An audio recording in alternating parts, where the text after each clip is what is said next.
Okay, I think I'm here. And can you guys hear me? Is this working? I assume it is. The microphone is on. I can see myself on screen, and yeah, so it won't just be me here with this backdrop talking at you. I'm going to actually have stuff to write, because basically it's just a little bit of oh no, I have my phone here just so I can see the chat, but it was starting to speak, and I don't want to get weird audio loops. So yeah, it's not just gonna be me here with this. I'm gonna actually be more in this situation. So I'm gonna be talking about the Morse word and some symbolic dynamic stuff, and maybe entropy. I don't know. I sort of have planned out what I'm gonna say until like getting to the Morse shift, and then after that, there's just so many rabbit holes that I could go down, and I'm not really sure what exactly I want to do. Also, awesome, you guys can hear me. So, mostly I will not be looking straight into the camera. I will be looking over here because that is where the virtual chalkboard is, and I'm doing this mostly to practice. Since I start grad school in a few days, or 2 weeks ish. Since I start grad school in 2 weeks ish, I need to get used to presenting math in a live format instead of just saying the same thing over to myself in front of a camera until it sounds good and then cutting it all together and putting it into one of my chalk videos. So I thought this would be a good way of doing that. And yeah, as I talk about things and do math stuff over here on the board, or I guess you can see it on screen right now, feel free to ask me questions in chat. I will try to answer things as I am able or as I see them. If it's not super related to what I'm talking about, then I will probably not get super in depth with the answer. So there's that. And then also, just to answer a question that I got from Sodom Young, I think that's how you pronounce your name. I don't have a particular field yet because I haven't actually started grad school. My first semester starts here in a few weeks. So with that being said, this is the plan. So I really think that this is going to take, like, I have no idea how long this is going to take, honestly, but it's usually going to be about, when I give these talks, it usually takes me like an hour to get through everything if I do it in a majority of the details that I want to. So I'm going off of what it takes me to write on the board for how much stuff I have planned, not necessarily having done this before, since this is the first one of these that I've done on a streaming platform in a little over a year and a half. So with that being said, I'm going to outline sort of like what I'm going to talk through today, which if I get out of Zoom, that would be great. So we're going to start off with just basics of symbolic dynamics and that sort of way of thinking mathematically. So I'm going to start with, oh no, am I too zoomed in? I'm too zoomed in. That's fine. But I'm going to start with talking about symbols, if I can get this. Yeah, I'm going to start symbols. Oh, this is going to be bad. Let's try that again. So symbols. And then I'm going to talk about words, which is, for the algebra people out there, a monoid, if you want to think about it algebraically. Monoid, yes, that's how you spell monoid. And then I'm going to get to basically the objects that are at the meat of what symbolic dynamics people think of as points, which are infinite words.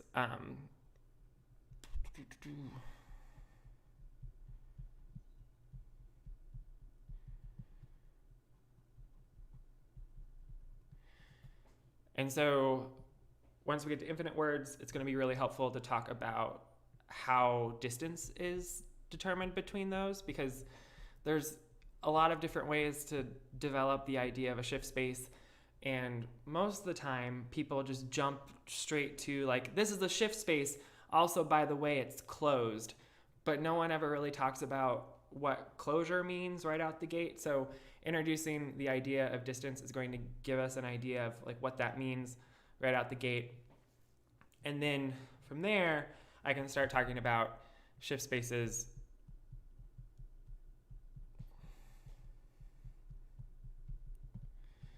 and yeah, so shift spaces, building shifts with orbits.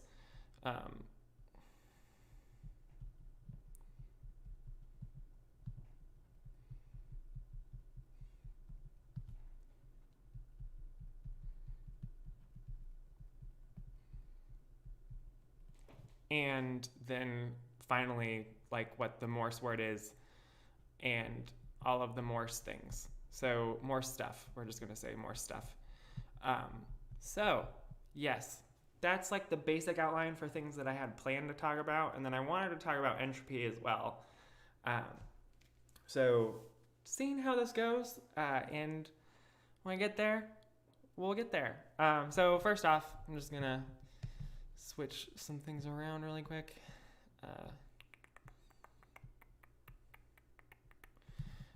Let's talk about symbols. So basically, the thing that makes symbolic dynamics a little bit different than other fields of math is that you're not really always thinking about numbers. You're often thinking about these strings of symbols where you're still using numbers to denote those like strings. It's just that the numbers no longer have numeric value. So usually what happens with symbols is you've got an alphabet of them, and it's usually written like fancy A, or some authors will like use sigma as the way to denote that, and that's going to be equal to a set of things, and it usually goes 0, 1, all the way up through the n symbols that you want to work with. But for what I'm going to talk about today, I only need 2. So we're just going to stick to 0 and 1. And then, why did I put a comma? I don't need the comma. So we're going to be thinking about strings of things with zeros and ones. And that naturally leads us into words, which is the whole idea behind stringing these symbols together, right? So to get the monoid of finite words, what you do is you just take, it's denoted like the alphabet star is usually how it's seen. This is also very similar to how it's written in other areas, like in complexity and computability theory. So when you have this star, that just basically means that you're taking sets of words, W, which are equal to strings of letters, such that all of those things are within your alphabet. And then also you have to include E, which is the empty word. So how this works out as a monoid is there aren't inverses, but you can concatenate things together. So if U and V are within a star, then you can take those two words, stick them together, and you end up getting another word that is within a star. Also, you can do stuff with your identity, which is the empty word. So if you take a word U and you concatenate it with the empty word, you get U, and then you can also concatenate the other way and you still get U. So it does algebraic things as well. Great. So already hit 2 things. This is going swell. Now, when we're talking about symbolic dynamics and we're wanting to build up to a dynamical system that we can run throughout all of time on things like these words, what ends up happening is we go ahead and think about infinite words. So, gotta remember to breathe. So infinite words are exactly as they say they are, but there is just one thing that I want to mention here, is that sure, infinite words have infinitely many symbols, but there's two different ways to think about infinite words. So you can have what are called one-sided words, where you have, it's written, oh gosh, see if I can write today. So it's written as your alphabet to the natural numbers, and that's equal to the set of all things W equal to W1, W2, W3, dot, dot, dot, dot, dot, dot, forever, such that your letters are in the alphabet. It's great, amazing. It's exactly like finite words, but there are infinitely many symbols. Awesome.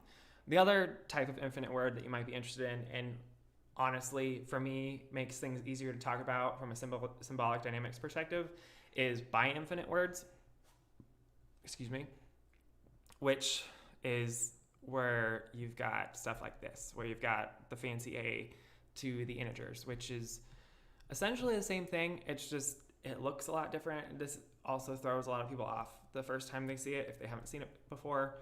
It definitely messed with me a little bit thinking about this, but what you have is like infinitely many things on one side, and then you get to all of this stuff. You've got your negative indexes, and then wherever 0 is, there is the decimal point, which indicates the center of the word. It does not designate any numerical value in this case, and then it continues on and keeps on going, keeps on trucking, and that keeps on going, and it's great. So same thing, all those symbols are in your alphabet, and it's wonderful. So these are the two primary things that we're going to be working with. A lot of the symbolic dynamic stuff I think is more intuitive with the bi-infinite words. Can I draw an arrow? This is what we're learning today, is that Nathan has issues drawing on a tablet, but that's okay. It's about learning. So this stuff, right, these bi-infinite words, I think these are more intuitive when it comes to actually working with symbolic dynamic concepts, because you're thinking about things in infinite time.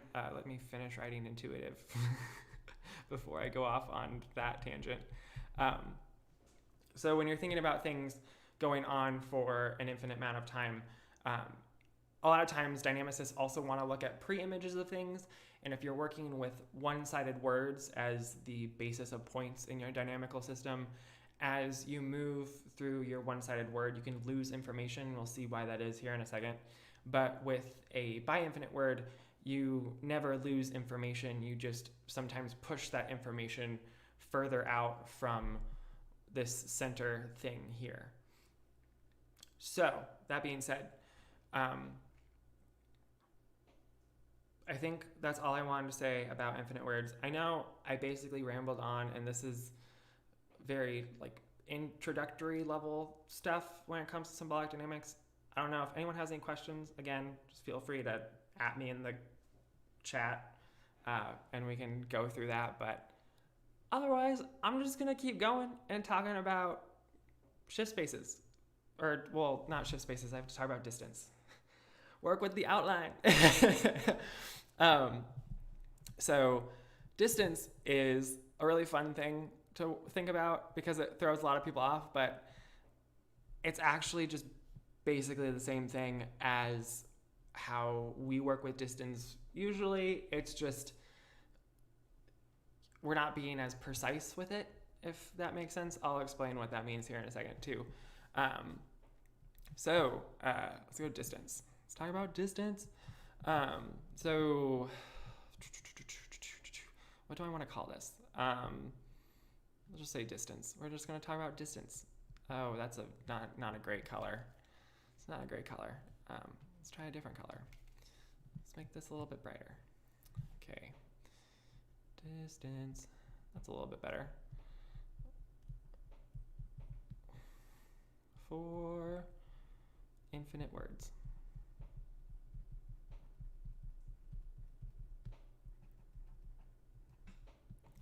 Okay. So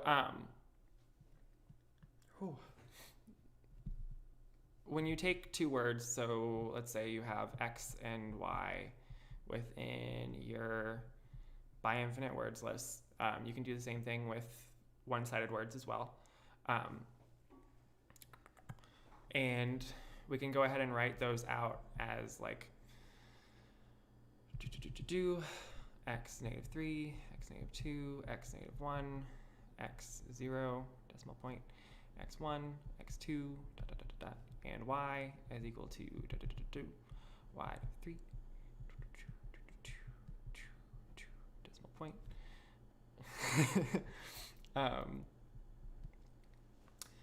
Yeah, so you've got your two by infinite words, and then you want to figure out how close they are together. And so what you can do is you can go ahead and look at a box. So we're going to go ahead and put a box here, and we're going to say that this thing has length k.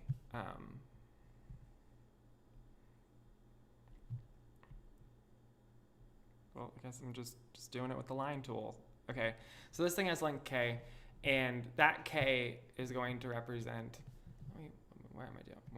Okay, so that k is the number of things, oh, come on, I don't want the line tool, let's go. Okay, that k represents the number of things that these two by infinite words agree on. So this is the number of, so the number of symbols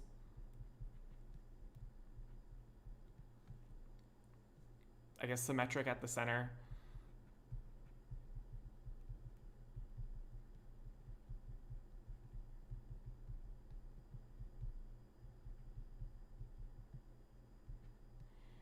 That these two words agree on. Symbol symmetric at the center, that's what I want to say. Words agree on.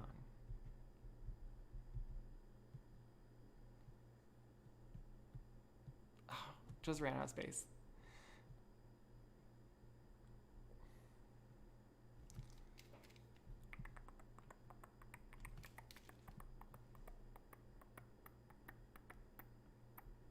Okay. And so the thing about k is that, at least in the bi-infinite case, is that you have to have this symmetric agreement about the center. So like -1 and the -1 and 1 position of each of these words has the same weight to it. However, if you're working in the one-dimensional case, you don't have to really worry about the symmetric about the center part. You just have to see if they agree on letters, like how far out they agree on letters. And this is essentially what we do with decimal expansions. So for example, if we go ahead and look at a decimal expansion really quickly, let's do an example. One-sided decimals. Right. If you have, let's say, pi, and I guess I didn't finish defining distance today, but that's okay. I'll get to the equality here in a second. So if you have pi, right, which is 3.14159.265, yada yada yada yada, and then you have a, which will just be 3.14102 ... The distance between these two things is going to be the number of things that they agree on, but there's something you have to do with that number. So it's going to be so they agree on, let me make this super clear in the drawing. Use the same thing.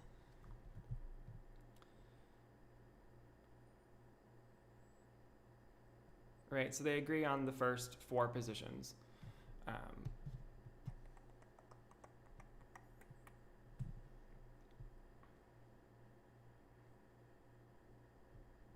So the k here is going to be, wait, hold up.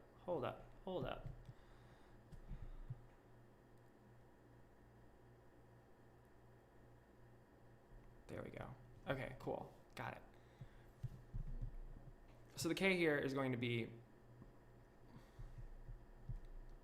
is equal to 4. It is a metric space, Sodom, which is why I'm giving a metric. I just haven't totally fleshed that out yet. So the k is going to be used to do some arithmetic. So the distance function is then defined as the distance between x and y is going to be 1 over 2 to the k. So in the case of this distance between pi and a for a one-sided shift, since they agree on the first 4 positions, it's going to be 1 over 2 to the 4th power, which is equal to 1/16. Let's get that out of the way. And so yeah, these symbolic spaces of these infinite words or by infinite words is a metric space. And there's a lot of other things that you can check to make sure that this thing is actually a metric that I'm not going to get super into right now. You have stuff like the triangle inequality, making sure that that works. Actually, this metric right here has some extra special metric qualities to it too, which is really nice. So that's fun, but I'm not super, I don't want to get super into the weeds with metric spaces and that sort of thing. The reason I'm bringing up distance is because I want to be able to talk about closure, because in order to talk about what a dynamical system or what a symbolic dynamical system actually is, I needed to give a distance so that there's some notion of closure or closeness between points is the more important thing, I guess, without getting totally lost in the topology of stuff. So the point of defining the metric is it lets the definition of a shift space be a little bit more palatable. So come on, give me white. Just make it, yes, there we go. Okay. So for shift spaces, that's the next thing. So shift spaces are a dynamical system, and they are defined with, like many dynamical systems are, they're defined by giving a space that you're working on and a map from that space to itself. So a shift space is usually determined by some set x and a shift map. And that set x is, let me use my words instead of a comma. And that space x is a subset of one of our versions of infinite words. So x is a subset of AZ for right now. And the shift map is defining it is a little bit more tedious, even though it does a really, really simple thing.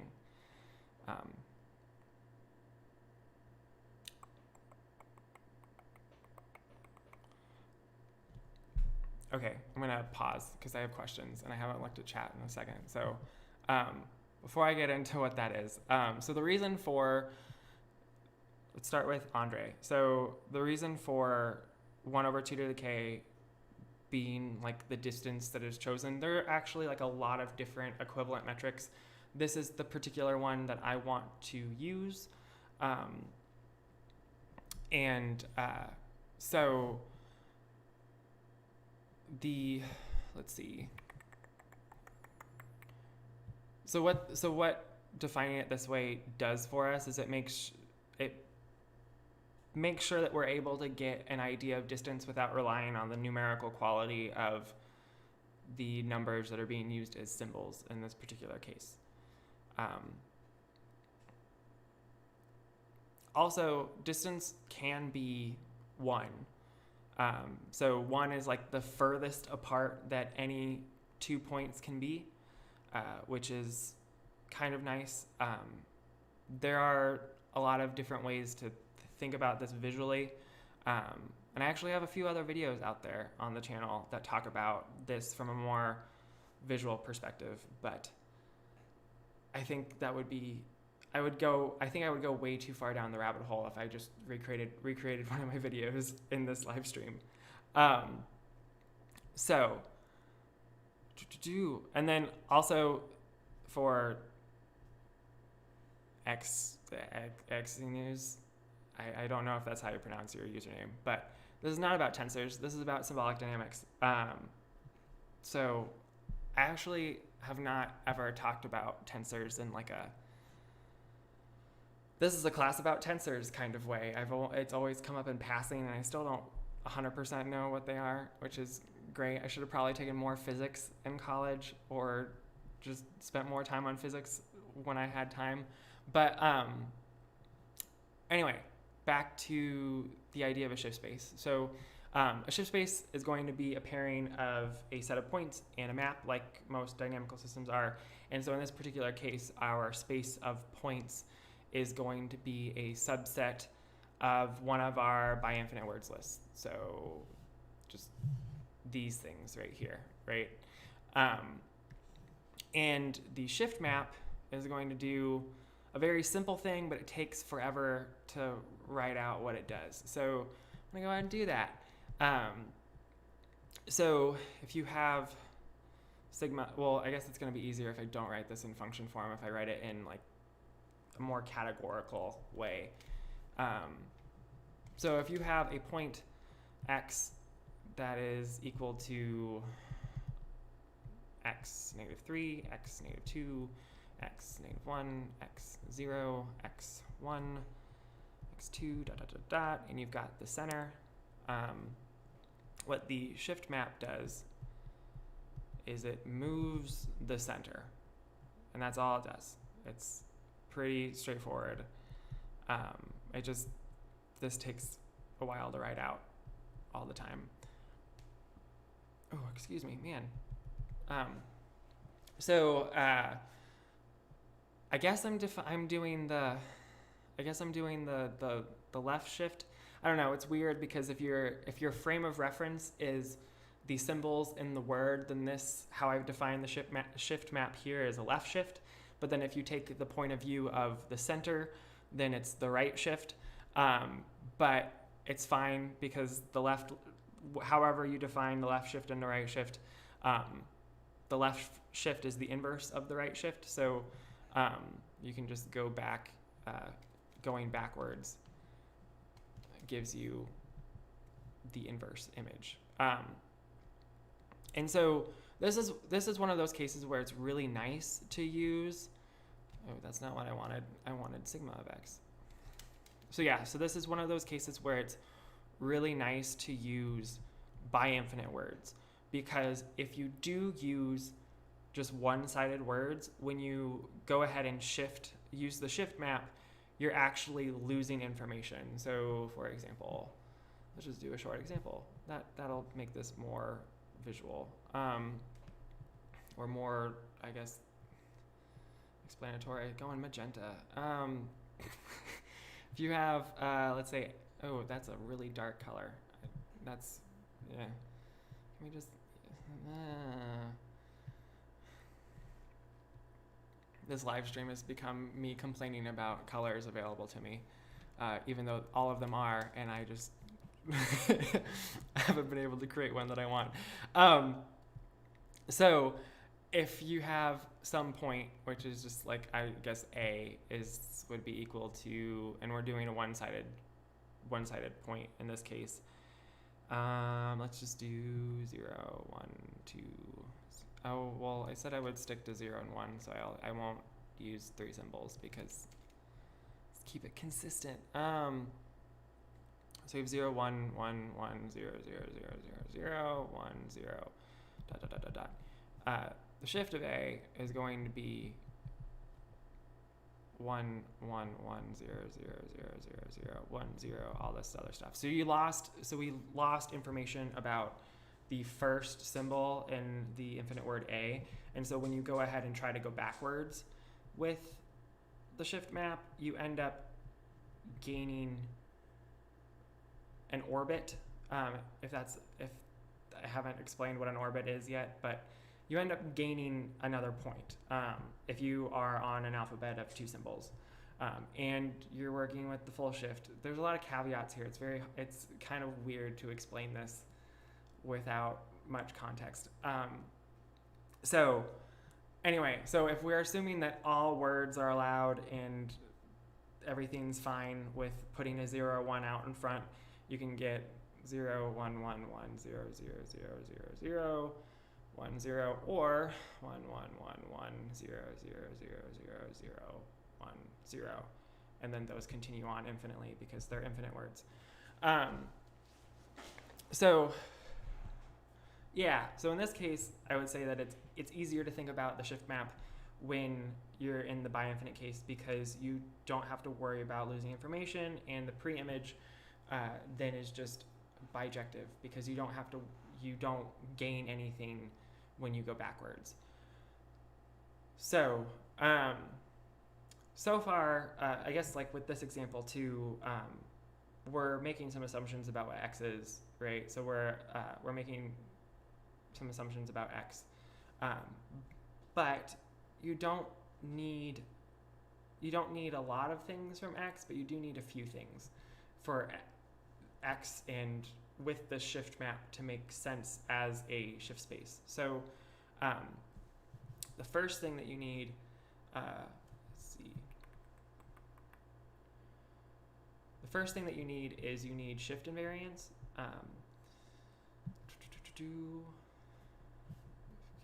So blah blah, where that is true, and sigma is given by, I'm just writing this so it's more complete in view on the chalkboard instead of just sort of winging it. Can I write a sigma? That's the real question. And sigma is defined by this thing such that x where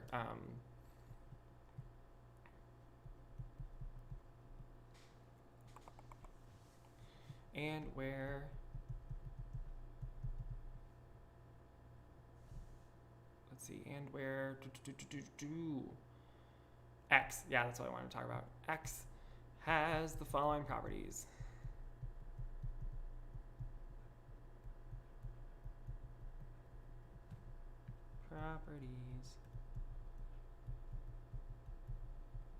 So 1, x is shift invariant.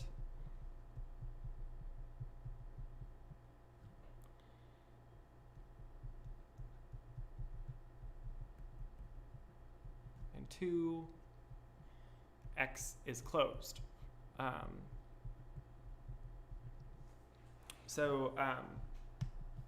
If you've done some math before, you might have seen the second thing in some context, but the shift invariant thing might be a little bit new for some folks, depending on how much background you have. So we're going to start with shift invariance. Just want like a lighter color, which is, yeah, okay. So shift invariance is the one that's a little bit easier to talk about. So this one is just going to be that if you have a point within our space, then the shift of that point is also within the space. And then closure is going to be a little bit more involved.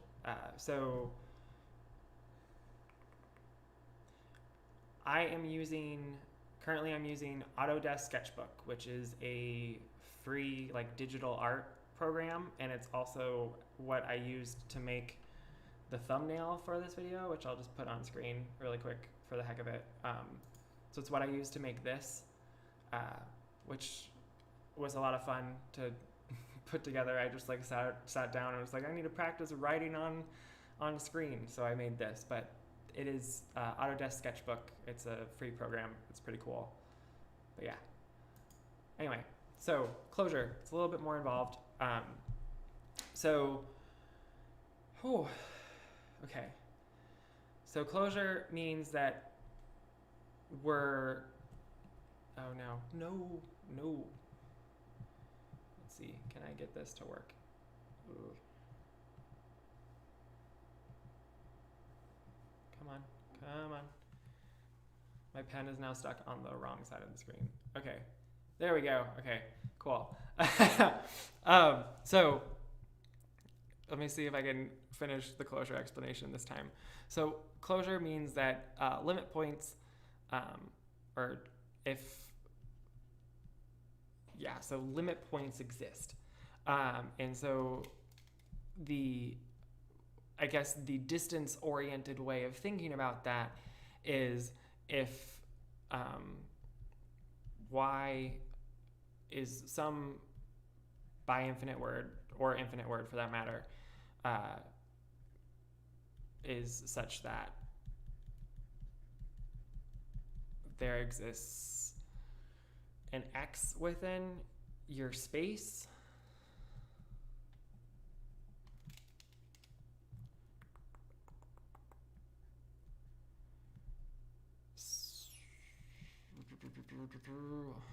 okay, so there exists an x within your space where the distance between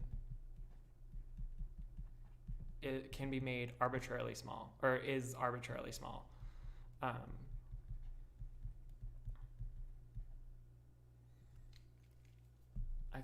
swear I can write arbitrarily small. Okay. And so so that's like more of like a distance-oriented thing, and that's why I spent a lot of time talking about what it means to have distance in some way in this space with this whole thing right here.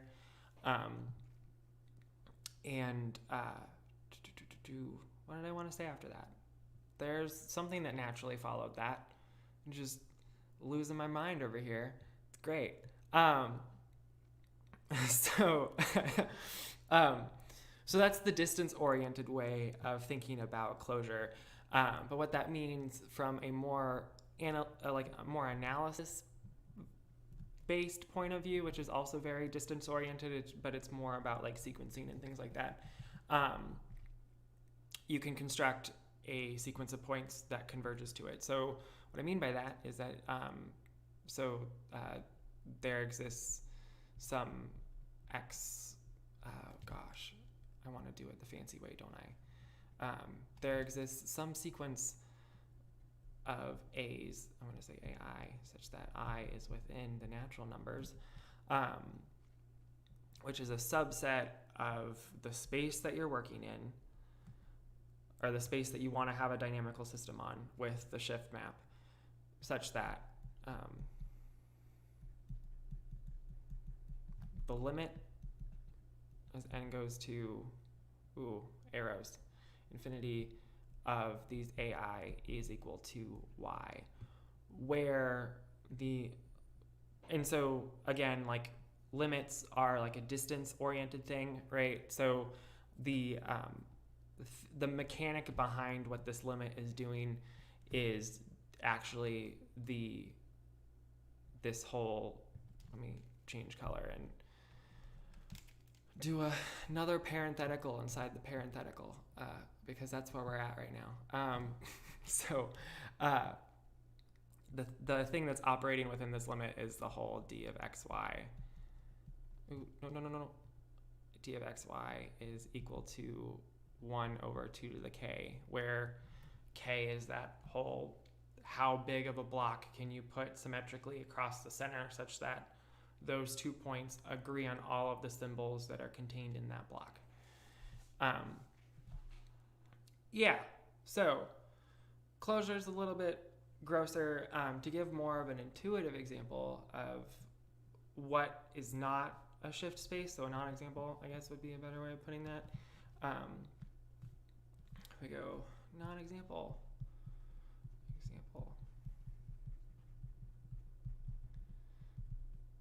If we take x equal to the set of all words within our bi-infinite words list, such that there exists a unique symbol in W such that Wi is equal to 1. And so I guess the more straightforward way of saying that would be that there is exactly one symbol in the infinite word that is 1. This is not a shift space because although it is shift invariant, right, you can't, as you go ahead and take some a within x, you can always figure out the ai that is equal to 1 within that thing, and that'll be the unique symbol within that word. Let's rewrite that symbolically to make more sense. So you can always find the ai that is within a such that ai is equal to 1. But as you shift through, for all of your, every time you shift through,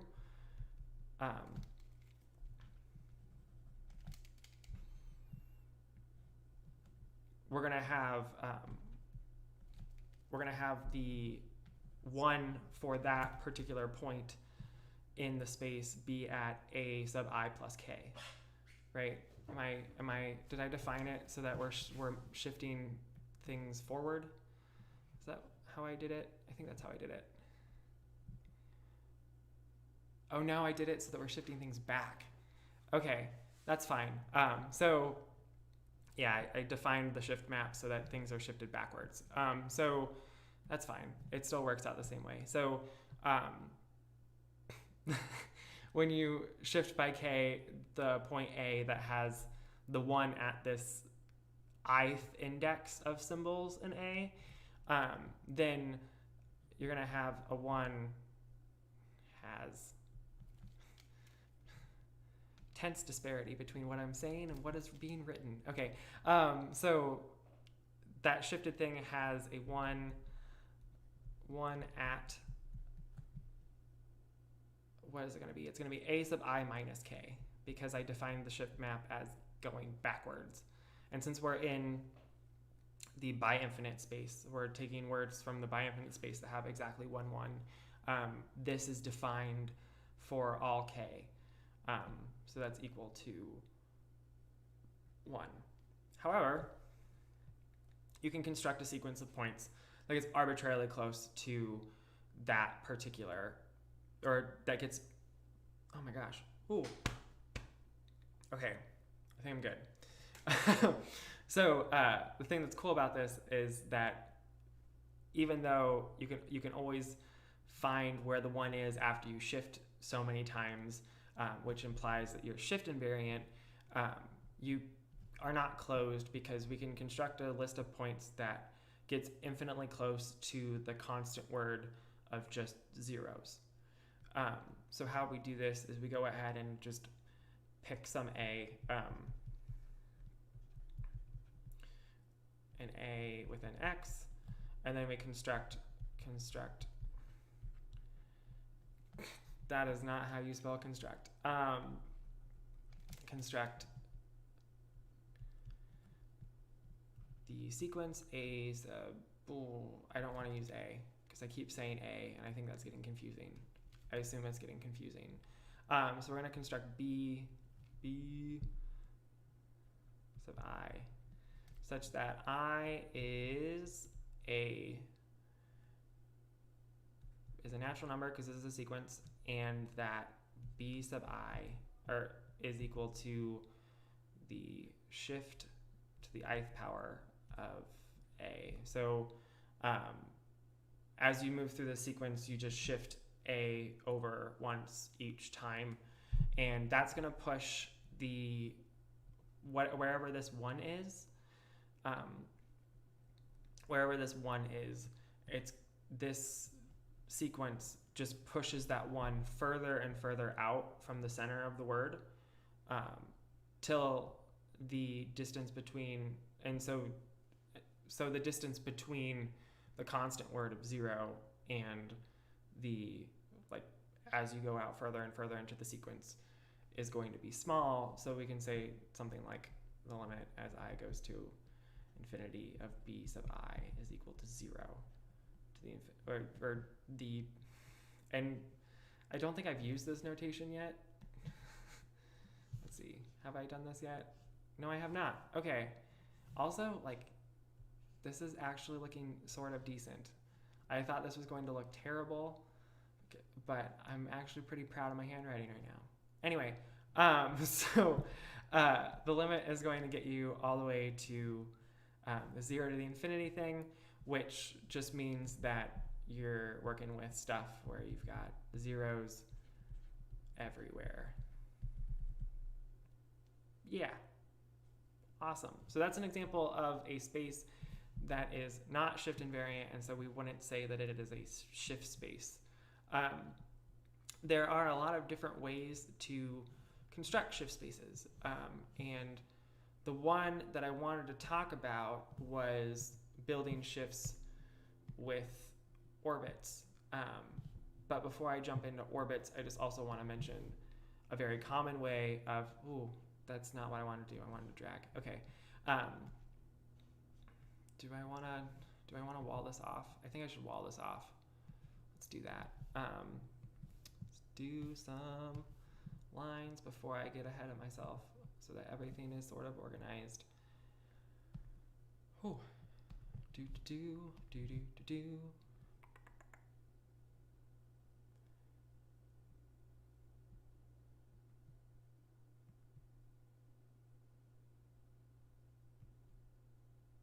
That's gonna be the weirdest border.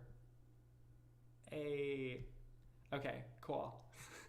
So I wanted to talk about constructing shifts with orbits, but I want to also say the thing that most people should say when they're talking about building shift spaces is that you can build shift spaces by selecting a group of words that you do not allow within your bi-infinite words. So one of the most common ways of doing this is, or one of the most common spaces, not ways of doing this, you can select any type of word that you want to forbid, and you can get a shift space. And you have to make some considerations once you get into infinitely many words, but that's not the point of the video right now. So anyway, for an example of just forbidding words, I don't want to use white right now. Example of forbidding words. Example of forbidding words. Thanks, Paige. I appreciate it. I do like my handwriting as well. It's just sometimes it doesn't turn out the way that I want it to, and today it's actually doing pretty okay, so I'm happy with it. Should finish that example statement. Example of forbidding words. So, one of the most common spaces to think about when you're first thinking about forbidden words is this guy, where we forbid 0, 0. So just some notational things. This fancy F is the forbidden words list. Words list. And those then determine a space.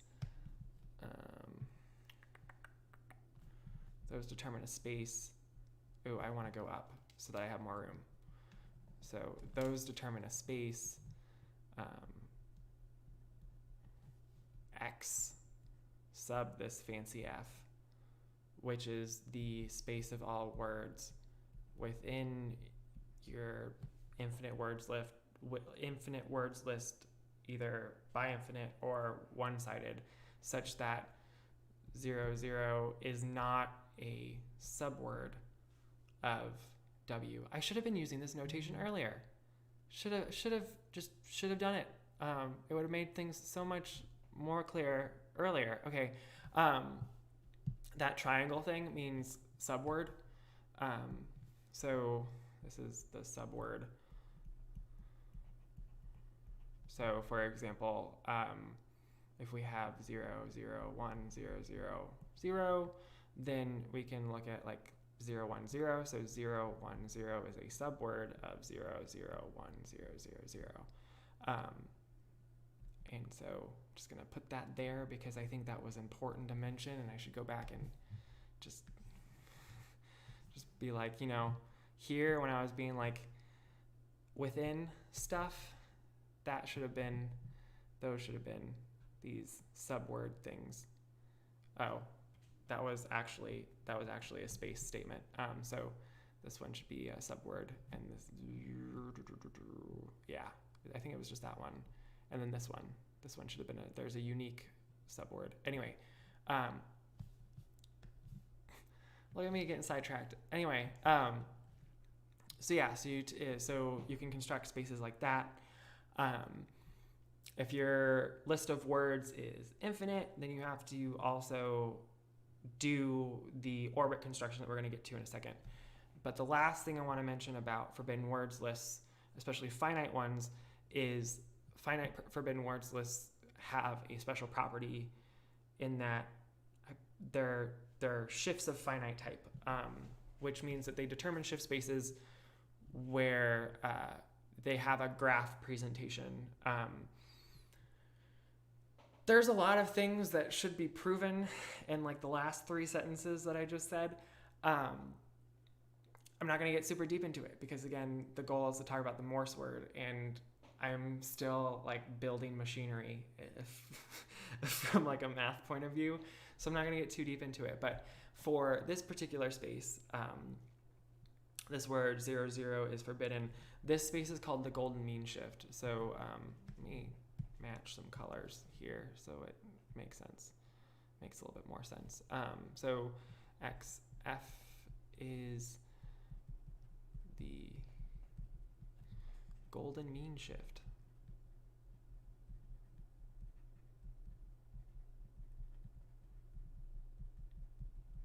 Or gold mean shift. I've always just sort of said golden mean shift, but I'm pretty sure it might be just gold mean shift. Anyway, that's not super important. And for its graph presentation, this is pretty cool. So you just have 2 nodes, right? And if you do a 0, then you can either do 1s as much as you want because any length of 1s is allowed, or you have to do a 1 before you can go and do a 0 again.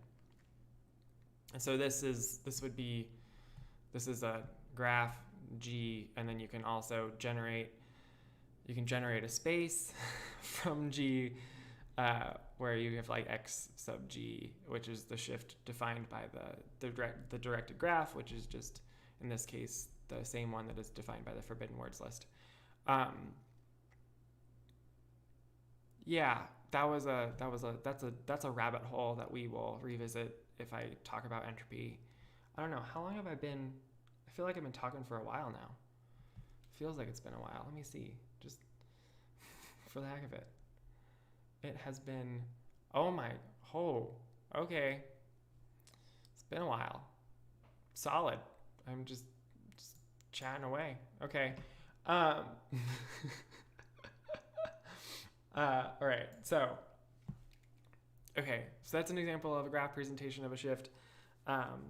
You can also use other directed graphs to get shifts out of them. So like, for instance, if you want to get all possible infinite words, you can go ahead and take this graph where we've got just 1 point, and you just can either do 0 to return to where you were, or you can do 1 to return to where you were. And this, let's call this H as a graph, and then the shift induced by H is going to be just all of the possible by infinite words. And how you're generating these words is you're looking at all of the infinite paths that you can take on this graph. Same thing here. It's all the infinite paths that you can take on this graph get you back to the gold mean shift. As here, all the infinite paths that you can take on this graph gets you to a bi-infinite space. So, yes. Okay. I think I'm done with my little aside about forbidden words. I want to talk about generating a shift from orbits. So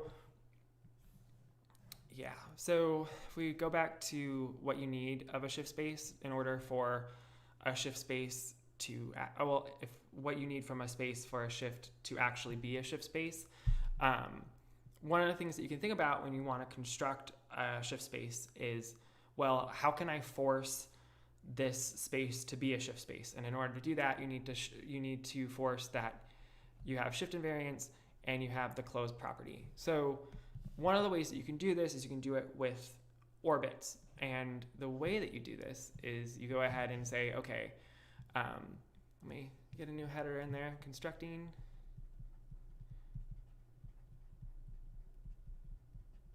Ooh, that was a little rough. Constructing shifts with orbits. And this is going to get us to the Morse word and the Morse shift, which is great, or the two-way Morse word and the two-way Morse shift. So, so if you go ahead and construct shifts with orbits, to do that, what you do is you go ahead and you say, okay, well, I'm going to take some. Ooh, that was rough. Let's try that again. See if I can zoom in a little bit more, so I'm not. So we're going to go ahead and take an X within our list of bi-infinite words. And so this X, in most cases, when we're going to go ahead and construct spaces with orbits, is going to be something that's constructed, usually. So I'm going to just say that this is constructed by some process.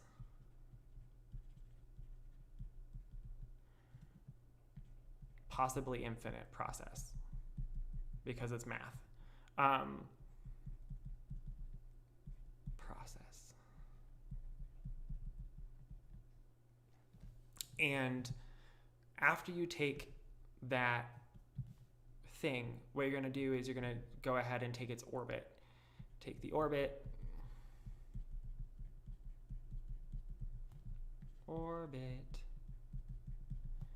Which I'll write as big O of X. And this is going to be equal to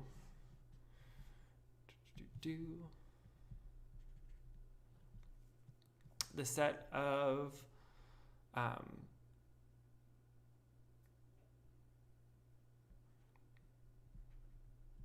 that's how I want to write it, such that K is within, yes, okay. So it's the set of all of the possible shifts of that point. This is, again, another instance of something where it's easier to think about it in the bi-infinite case than it is in the infinite case, because I'm writing it this way. If you want to go ahead and take an orbit in the one-sided case, you can also change this to just be K is in the natural numbers to make that a little bit easier to work with. So that's what the orbit is. But as the one problem with that, right, is that that gets us, that guarantees that we have shift invariance, because if we're looking at some, let me go ahead and write this out. Let's go ahead and do more colors. Do all the colors. This is a very noisy part of this board. So if we go ahead and take this orbit, right, this forces shift invariance. Shift invariance.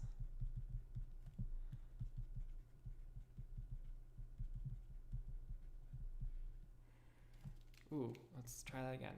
Shift invariance.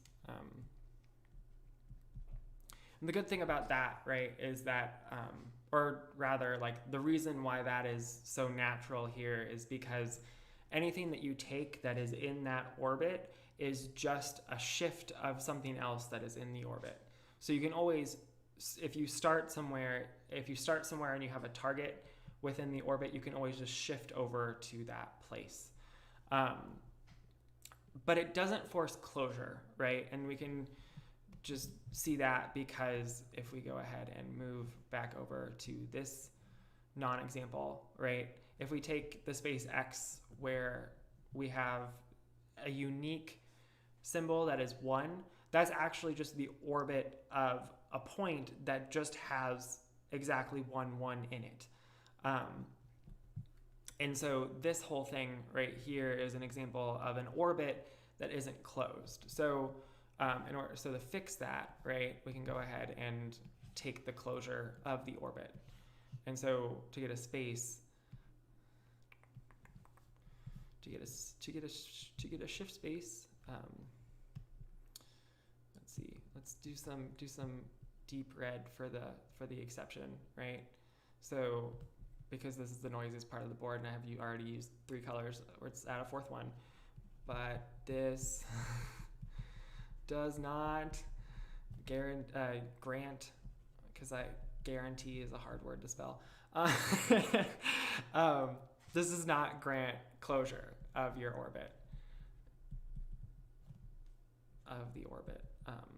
Well, I guess of the space. That's what I want to say, of the space. So what you go ahead and do is you just close it, and taking the closure of a set of things is a topological operation that's commonly done. You just, whatever is in your space, you add all the limit points. So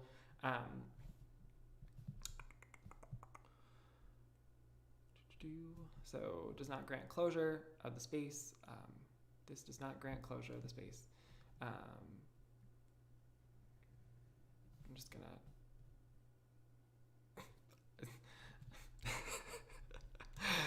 this does not, I forgot the not part of that. Let's try that again. This does not, ooh, can I just move it? I'm gonna move it. Let's see. Control X, Control E, and yay. It's less work than I thought it was gonna be. This does not merge down, doesn't this, oh. Look at me go. Grammar is supposedly an easy thing. This does not, there we go. Merge that down. This does not, because grant closure of the space. Since I've said it like 7 times already, I'll write out how to fix it. So to fix this, right, you just take the topological closure. Oh, I want a brighter color. That's a really gross mustard yellow. Can we just, yeah, there we go.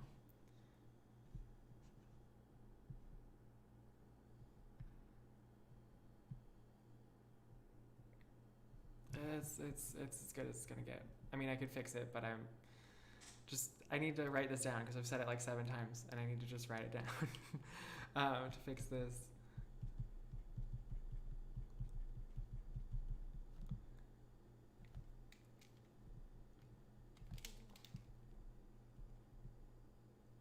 Take the closure. And so the closure is just, so if we go ahead and write that out, so it'll be O of X. The overbar can be used to denote the closure. There are other ways to denote the closure as well. Others include like CL of your thing, but I think that's clunky, so I'm doing the overbar. So if you take the closure of that space, that is equal to the space unioned with its limit points. And there's a way to denote limit points, and I'm just totally blanking on it. I'm gonna Google this because I should really know this. This is sad. Limit point notation.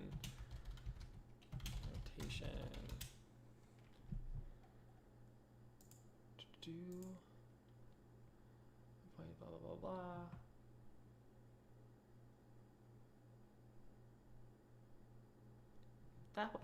That'll work. I'm just gonna call it L of the thing. That'll be easy. That'll be way easier. Oh, that works too. Cool. Thank you, Santiago. Okay, so union with its limit points, which the prime symbol, yay.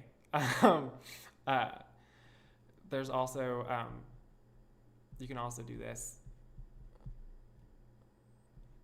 as well. So, and so that apostrophe just means that you take every whatever. I'm getting too deep into this, aren't I? The prime just means you take all limit points or limits of sequences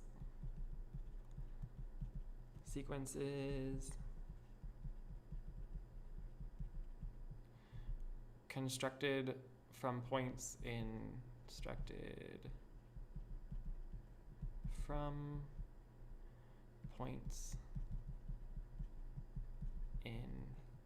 the space.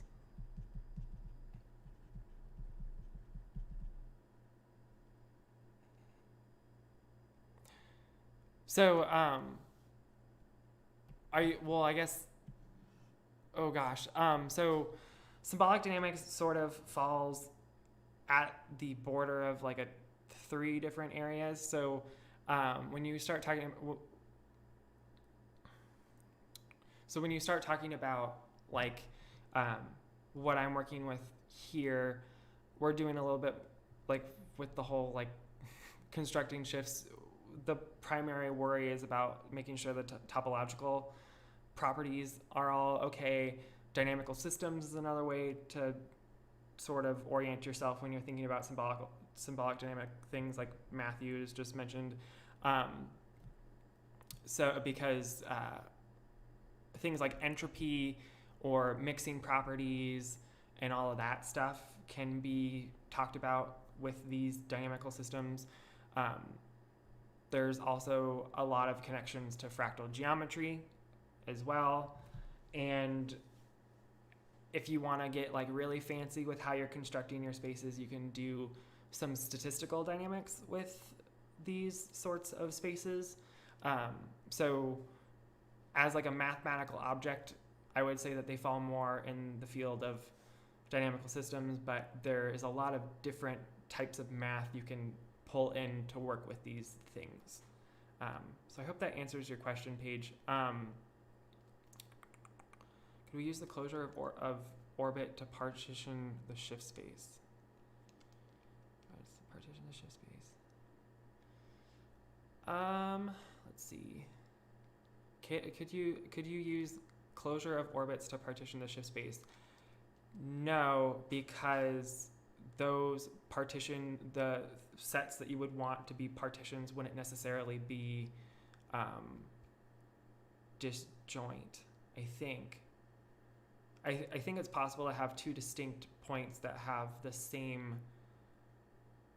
Yeah, so like for instance, if you had the space where, let's go back to that. Yes, okay. So to answer Sodom-Young's question about could you use closure of orbit to partition the shift space, I'd say the answer is no, not in general, but it does work sometimes. So if you were to close this non-example, if you were to close this non-example, you would have just one orbit. It would be the orbit of a point that has exactly one in it. And the limit point that you gain from closing that non-example is the constant word of zeros, right? But you could take a different, like a variation of this non-example where you have all of your bi-infinite words where you have either exactly 1 or you have exactly 2 1s in the word. And so then the orbit of the closure of the orbit of things with exactly 2 1s, I believe, would be different than the closure of the orbit with exactly 1, 1, but they would have the same limit points. So the sets that you would be using to partition the space would not be disjoint. And so it wouldn't be a proper partition, but if you don't care about the boundaries of the sets that you're using to partition, which is something that comes up in tiling, then you would have a partition of the space. So it just depends on like what you want your partition to have. That was kind of I totally got lost in that question. But yeah, so I think that answered your question, Sodom. Anyway. Oh gosh, where what? Yeah, so taking the closure of the orbit forces the closure property, and so now we're at a point where we've got shift invariance and we've also got closure. So we have a shift space, and if we just used an orbit, then we would miss the limit points that would be required of the space. So if you took orbits and then you also took limit points, if you took orbits and then you also took another partitioning set of just the limit points of all the orbits, then that would probably be a partition. But I don't want to like commit to that because I already know there's problems with the closures of orbits. So we're gonna stick there. So anyway, when you're constructing shifts with orbits, you can also do this with more than one point. So if we go down here and just generalize this a little bit for more than one point.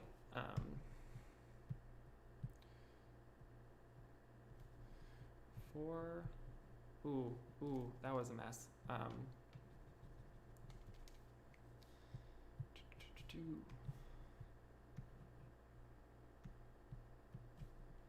For more than one point.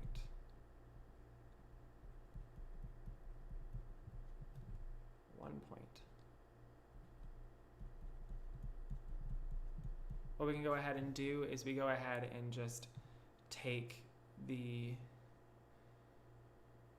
I want the closure of the union of the orbits. Yeah, so say some x, which is a subset of your bi-infinite words, then we can take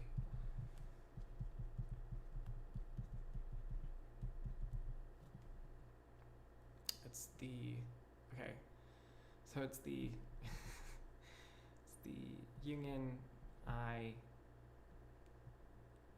within x of the orbits of those I, and then closed.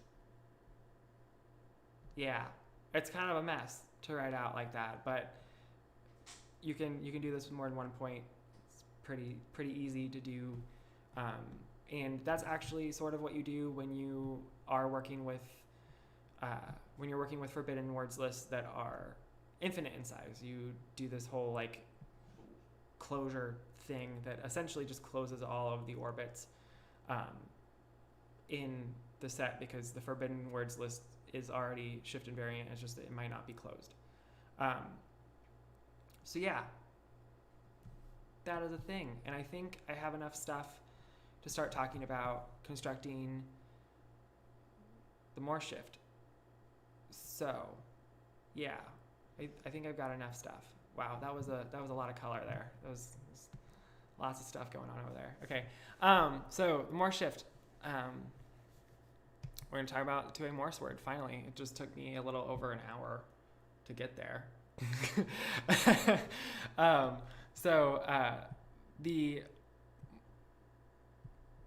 The Morse word is something that's constructed in one of these sort of processes. So we're thinking about this whole stuff right here, the whole constructing some X that we're going to use to think about a shift space. And how we're going to do it is we're going to do, there's actually a lot of different ways that you're going to do this, that you can do this. But one of the more, I guess, more common ways I've seen it done, and where there's more, I guess I've read more math in this area, is with substitution dynamics, or with a substitution map. And so, whoa, a dog just barked, if that didn't pick up on the microphone, but that was loud. Anyway, so there's, okay, it's fine. So anyway, a substitution map, substitutions.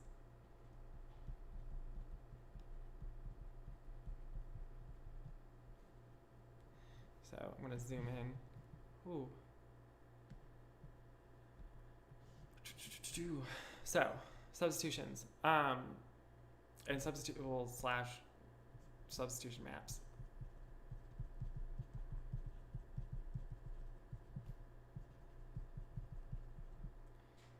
Yeah, so how this works is you've got some function that's defined on your alphabet, and or your set of symbols, and that is going to go to finite words. And then you can extend this to some new substitution that is defined for all finite words, and it goes to other finite words. That's like a lot of mumbo jumbo. So an example of that, it's actually very, very easy to do this when we're not talking this abstractly. So this is where we can talk about the Thue-Morse substitution. So this is the Thue-Morse substitution. I kind of want a different color than orange or tan, because, you know, it's just kind of dull. Let's go blue, yeah. The Thue-Morse substitution.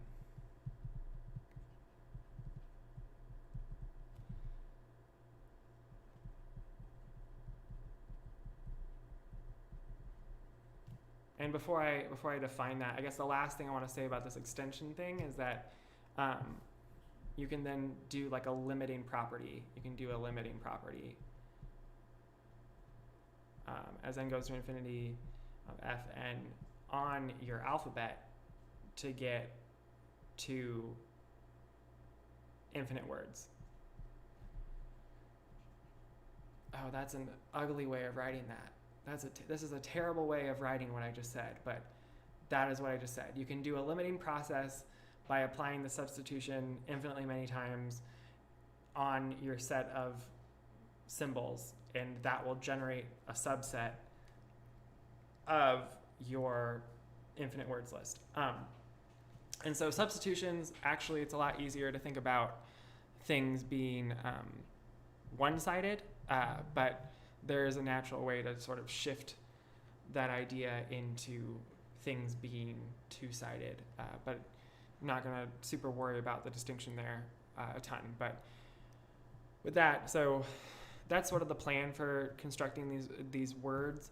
But the Thue-Morse substitution itself is a function which is defined from the alphabet 0, 1 to finite words on 0, 1, which is given by f is equal to 0 is going to be replaced with 0, 1, and 1 is replaced with 1, 0.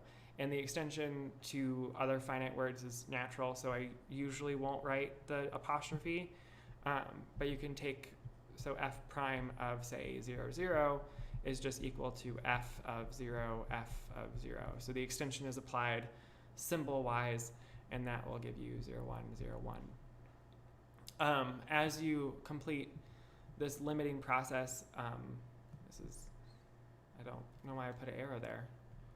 Rogue arrow, okay. So when you complete this limiting process on one of the letters, you get the Thue-Morse word. So usually the Thue-Morse word is denoted with this guy, this substitution right here. If we do the limit as n goes to infinity of fn of 0, that's usually what is referred to as the Morse word, which I'm going to write as that weird fancy M that I'm going to be having trouble recreating through the rest of this live stream, because it's, I don't know. I don't know why I chose to do the hard thing for the thing that I'm going to write probably the most. And so just to give you some ideas about what M is, because it's actually, there's another way to construct it and it makes it really quick. M is equal to 0, 1, 1, 0, 1, 0, 0, 1, 1, 0, 0, 1, 0, 1, 1, 0, 1, 0, 0, 1, 0, 1, 1, 0, 0, 1, 1, 0, 1, 0, 0, 1, and so forth. And so it sort of just seems random how I'm going through this, but this brings up the other way of generating the Morse word, which is the recursive definition of the Morse word. So the finite Morse word family is given by this recursion structure. So you have the first word is going to be 0, and then the second, or the next, the nth word in the sequence is going to be equal to the n-1th word concatenated with itself but conjugated. And what that means, and now I'm using overbar again, oh gosh. So this overbar is different. This is conjugation. Conjugation of binary words.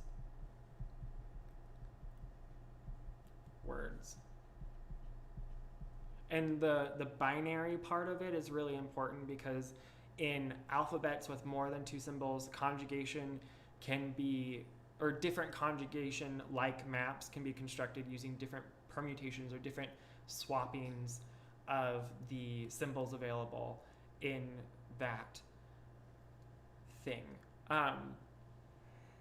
Schreiber, it is not to my knowledge is it connected to the dragon curve, but the Morse word can be used to construct the Koch snowflake. So it does have fractal-like properties, and or at least visual fractal-like properties, because fractal is sort of like a nonsensical term in the math world. So it does have some, it is able to construct self-similar structures. It also has a lot of really cool analytical properties as well. But anyway, so conjugation of binary words is something that is done by, it's really, really easy. So 0 is going to be conjugated as 1, and 1 conjugated is 0. So the way that I listed out the Thue-Morse word, or at least the first, I guess, 32 symbols of the Thue-Morse word really quickly is the following. So what you do is you go ahead and, let's use a different color for this. So what you do is you start with 0 to apply, if you apply the function, that's the same as following this recursive property.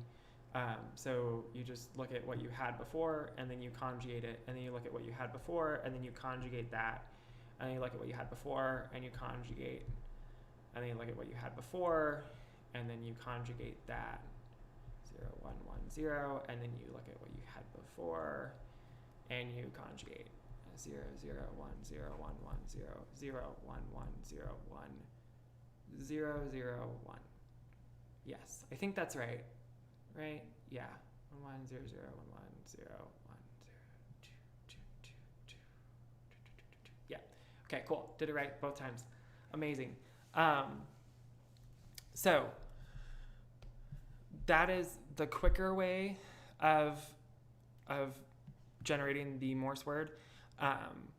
But this substitution is helpful because it lets us talk about different, more like, I guess, symbolic dynamic specific things. Actually, Stand Up Maths has a really great video that once I publish this live stream after this is all over and fill out the description, I'll link to that as well there. But he has a really great video on this sequence because it's also known as the fairest sharing sequence.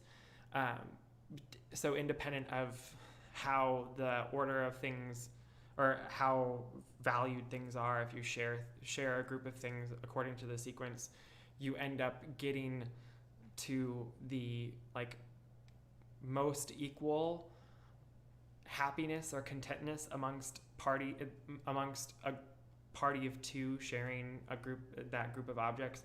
That was a mouthful of words that didn't really come out of my face correctly.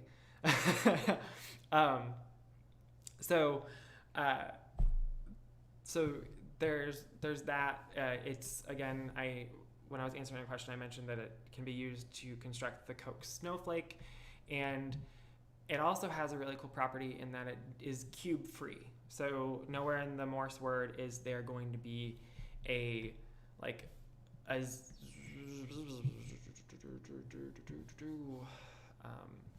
what am I doing? I want to just write off some properties. That's what I want to do because I keep saying things and I haven't written anything for a second. So let's do yellow. So this guy has lots of cool stuff going on with it. Properties.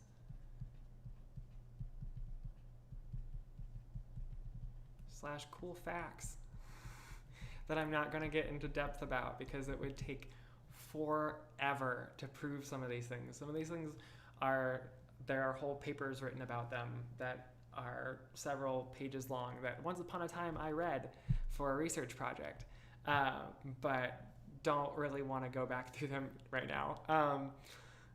So properties / cool facts of fancy M, which is the Morse word. Oh gosh, it just looks worse every single time I write it. Oh, that's not going to work. Okay, so one, it is the fairest sharing sequence.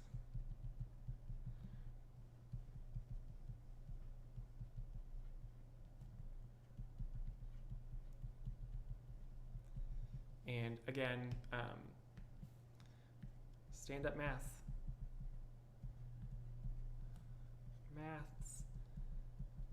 has a video on this. Also, fun fact about this whole thing, and also Stand Up Maths, is that when I presented research that I did that was Morse word adjacent, it was the research project that I did when I was reading a lot about the Morse word. When I presented my poster at JMM, I actually presented it to Stand Up Maths, which was really weird, but also I sort of fanned out, and in the video that I made on my channel a few years, I guess a year and a half or more ago now, when I put the poster up, I actually link out to his channel because I was like, I had this experience, it was really cool. But anyway, that was a thing that happened in my life. Anyway, so if we go ahead and go here, okay, so it's the fair sharing sequence. It is cube free. Oh, we're back to that terrible mustard color. Why did I pick yellow? It's cube free, so so for every W that is within the finite words list, right, the word WWW is not a subword of the Morse word. And then I gotta change the color, man. I can't handle this gross mustard color. And now we're going back to tan. Let's just do green. Green is calming. By consequence of the cube free thing, when you show that the Morse word is cube free, you can also get a little bit extra stuff out of this, in that the Morse word is an example of a almost periodic word. So that was actually a pretty good fancy M. Okay, so M is an example an example of an almost periodic word.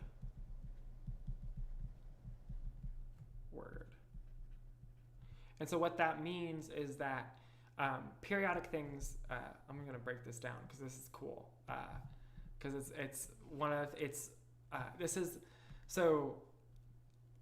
is one of the ways that symbolic dynamics sort of finds its way into material science, oddly enough, because this almost periodic thing is one of the ways in which quasi-crystals or quasi-crystal physical structures appear in the real world. And so what that means is, well, first I'm just going to break this down, right? So a periodic thing, right? If a word is periodic, a word is periodic. It has to be an infinite word for that matter.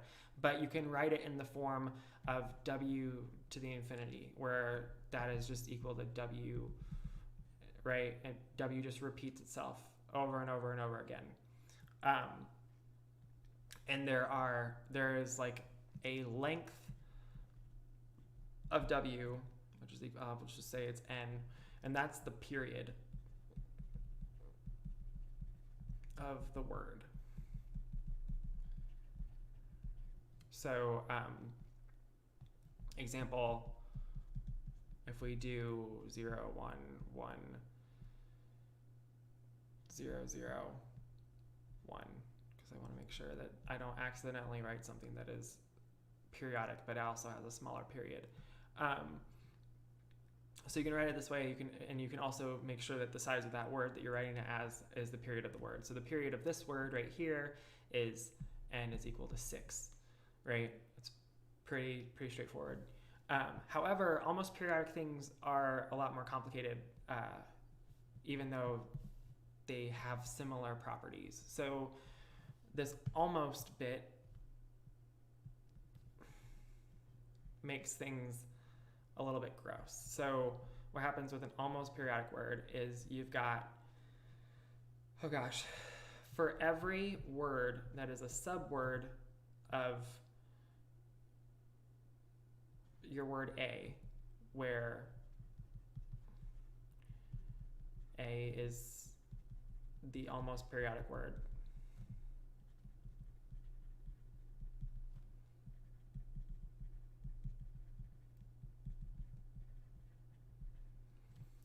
there exists an M, which is, oh, I don't want to use M because M is the Morse word. There exists a big N. Let's do that. There exists a big N such that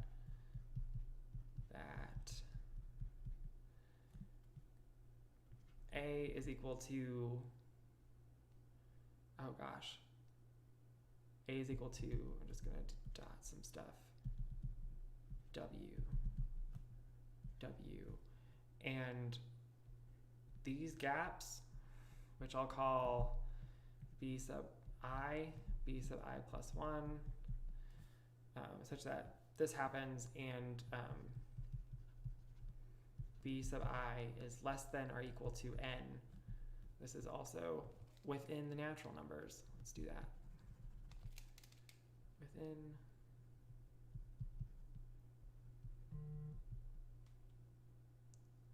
such that blah, blah, blah, and the size of those gaps is going to be less than or equal to that big N for every single I that you choose. For every I. Yeah, that's what I want to say. So the Morse word it's kind of cool to just like even just look at the Morse word with this. So I'm getting close to filling the board. I wonder how this looks right now. Oh, it's so pretty. It just looks so nice. It could be better. This whole middle thing right here could have been better, but so far I'm pretty pleased with this. I'll have to do this again, maybe make a poster out of it. That would be cool. Anyway, so if we just go ahead and look at the Morse word with this whole frame of mind, and we look at, let's say, the word 0, 1, 1, 1, the first 3 letters of the Morse word, You can see it occur several times within this little finite area. So we've got 0, 1, 1, 1, and then we've also got 0, 1, 1, 1, and then we've got 0, 1, 1, 1, and then we've got it again, and it's a very tight gap there, right? But so this 0, 1, 1 word will occur again somewhere else in the word further on, and it will happen within a bounded gap, but that bounded gap does not need to be constant, which is the cool thing. It's very weird. It's a very weird property. But that's sort of what happens with quasi-crystalline material structures, is what will happen is you have some lattice, right? You have some, I guess, like atomic lattice, I want to say, just let's say that. And you'll have some pattern in that lattice, and it will, why did I make this so complicated? You know what, let's do it this way. So you've got some atomic lattice, right? And eventually, as you go on throughout that lattice somewhere in the material, it will occur again in a within a bounded radius of the initial place that you found it, which is kind of cool. It's a little bit of a step up. It's a lot harder to mathematically come up with examples of this that you can prove that are almost periodic, but actually material science gives you a lot of real world examples where the chemical structures or the atomic structures of the chemicals that form certain materials act like this. And I believe someone won a Nobel Prize for discovering the first quasi-crystal. Yeah, so that's a little bit more on the applied side. It's not necessarily totally my ish, but it's something that's pretty cool. So let's see, we talked about those things. So it's fair sharing sequence cube free. It's also an example of almost periodic word. What else can I say? Oh, well, this is where I wanted to talk about entropy, but I don't know if I don't really have enough space to talk about entropy. Well, I'm gonna let's see. So, you know what? I'm just gonna start talking about entropy, and if people are interested, I will continue on. If not, I will stop with the fact about the Morse word that is sort of out there. Oh, I haven't defined the Morse shift, have I? I need to do that. So I'll define the Morse shift. I will talk about what entropy is and what the entropy of the Morse word is, and then if people are interested, I can go through and do a bit of analysis and some linear algebra to show that that fact is actually true. So, how are we doing on time? Let's see, how is this going? I feel like this has gone, ooh, look at me go. Anyway, yeah, all right, so the two-way Morse, oh, that was misfire. So two-way Morse shift, let's talk about that really quick. It's pretty easy to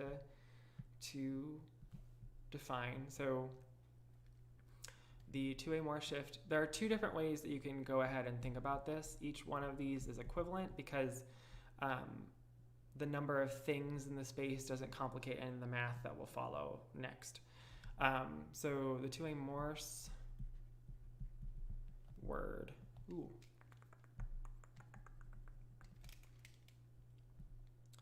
Two-way Morse word. Morse word.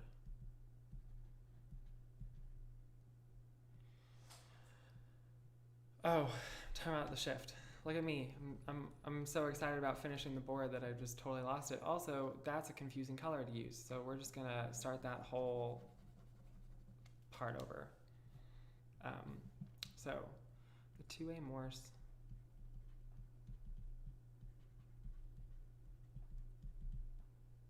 shift. Okay, so this is basically the same construction as what we do up here, where we take,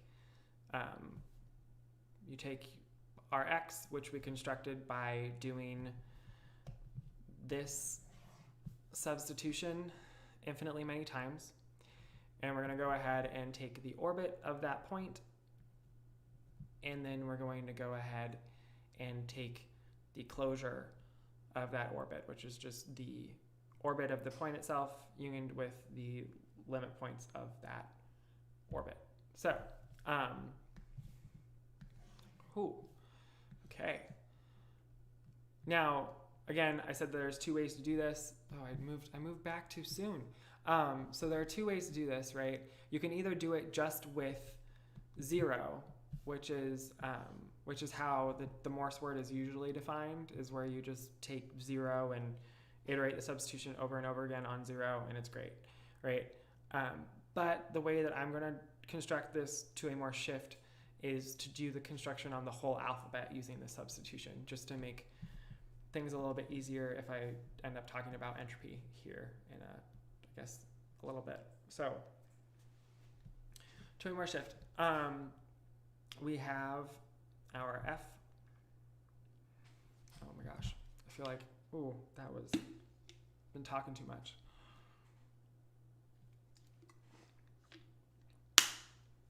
Okay. So we, how we do this is we go ahead and take the orbit of, oh gosh, I already used fancy M. I used fancy M. Okay, I'll use normal M for this. So M is going to equal to the orbit of the Morse word union with the orbit of the conjugate of the Morse word, which is just the, it's just doing the same thing to the to construct the Morse word, but starting with 1. That's something that also probably should be proved, but been talking for almost an hour or 2 hours now, so like I'm just gonna say it's fine. So we can take the orbit of the conjugate of the Morse word, and then, oh, that's why I didn't want to do it that way. Okay, let's write it the other way. So the other way you can write this is the orbit of the point generated by applying f infinitely many times to 1, and then we're going to take the closure. So writing it this ugly way because we've got some conflicting notation between generating the Morse, a Morse-like word using 1 instead of 0, and then also taking the closure. So that's the Morse shift. Your map is still, it's still sigma from way back when that just shifts things back, or I think I did it so it's back. Right? I did it so that it's back.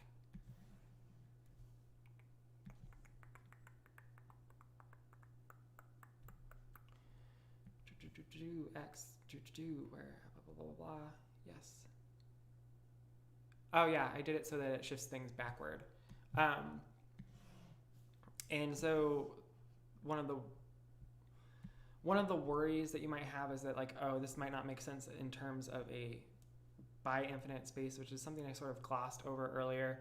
But what you can do is you can just force a center, which is, so the reason that forcing a center is a terrible way of doing this is because you don't actually know what any of your points look like, because the Morse construction gives you an almost periodic word. So if you force a center, what that means is that you have 0, and then you just say, okay, after the first substitution, I'm going to force the center there, and then you apply the substitution again, forcing the center to stay between the images. And so what's cool about that is that basically this gives you a more complete version of the Morse word, because what ends up happening is that the left side of this word is just the, it's the Morse word but backwards, right? So if you start from the left of the decimal point and then you go backwards, you get the Morse word but in reverse. So I'm going to just write that because terrible notation invited itself into my life at some point, and now I've accepted it as a thing that I will do. And then this side is actually just this f to infinity of one thing, where you do the Morse substitution but on 1 instead of 0 to generate a Morse-like word. So you can force the center. You can force the center. You can force the center. You can force the center.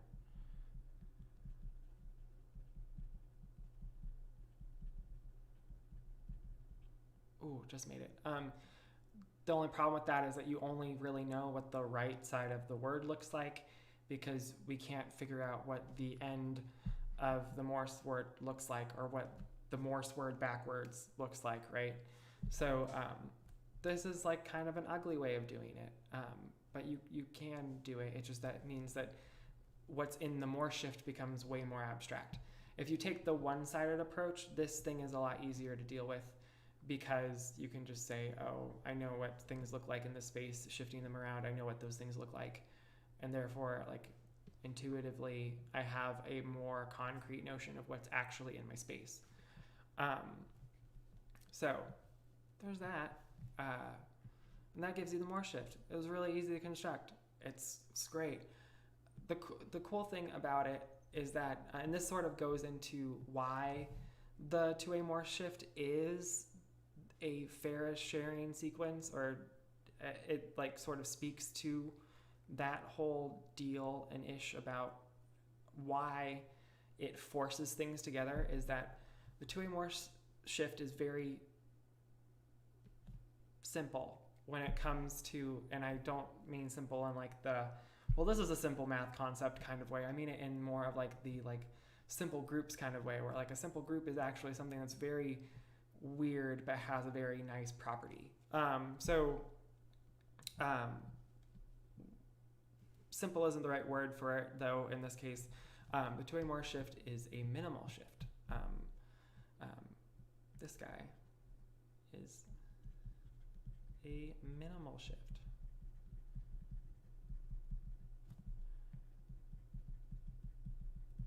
And what that means is that it has this property, which I haven't defined what h is yet, but that's okay.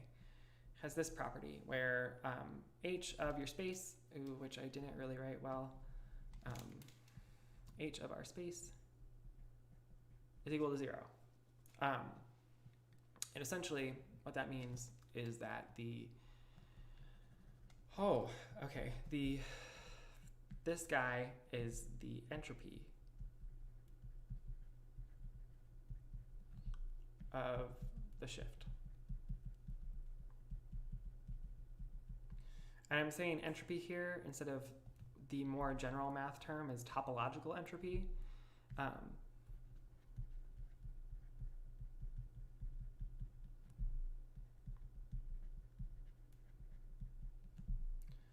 Is the more general way of stating this.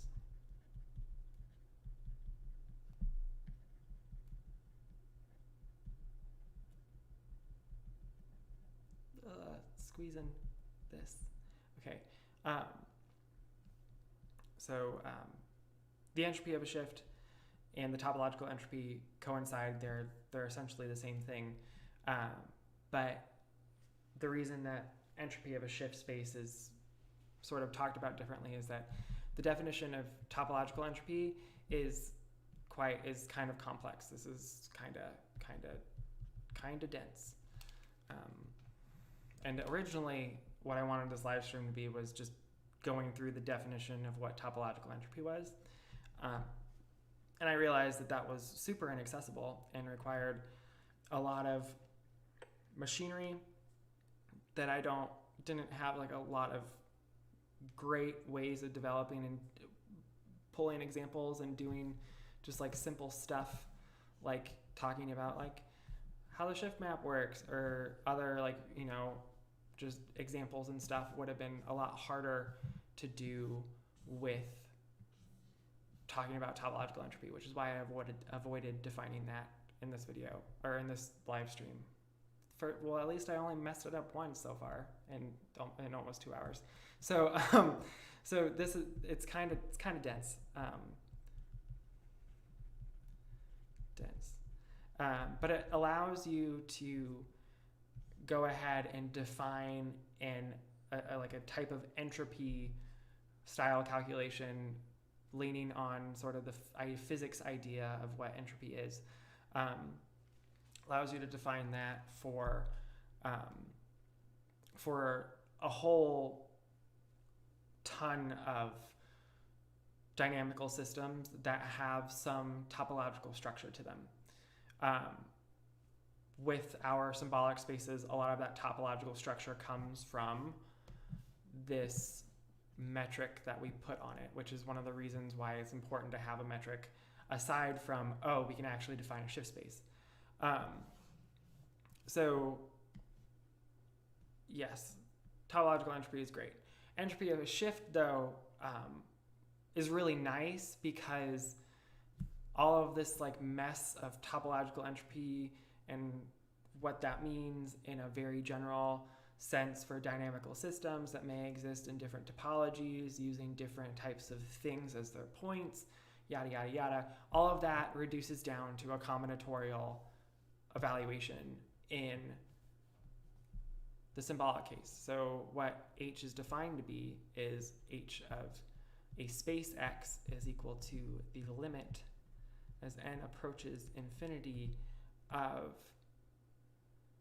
the natural log of the number of words of length n that exist as subwords of points of your space all over n.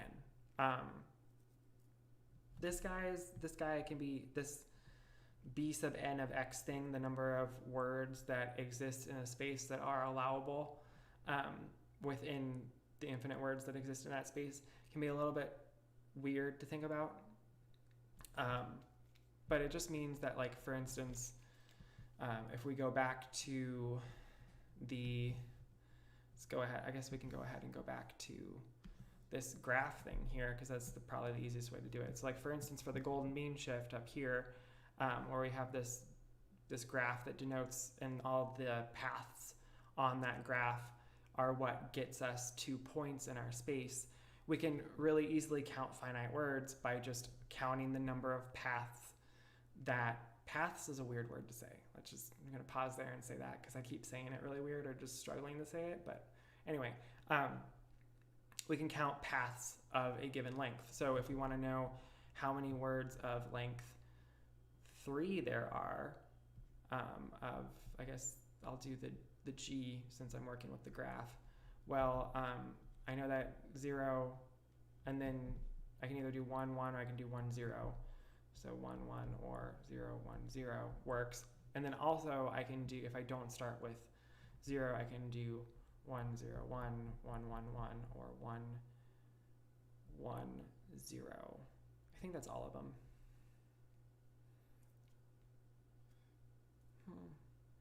Because it should be, yeah, I think that's all of them. 0, 1, 1, 0, 1, 0, 1, 1, 0, 1, 1, yeah, 1, 1, 1, 1, 1, or 1, 1, 0. So yeah, so that should be all the words of length 3. And then you can do this also for like words of length 4. And I don't really want to do it for words of length 4 because there are 8 of them. I can explain why in a second.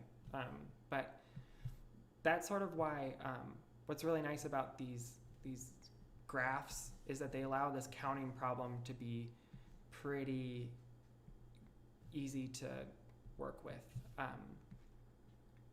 And yeah, so gosh, I've got this much real estate left, and I don't know, man.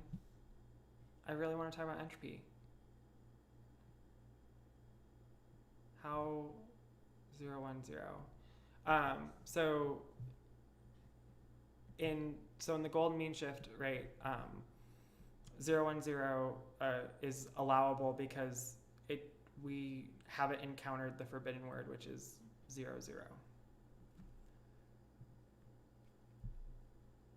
If that makes sense. From the graph, you would go 0, 1, 0.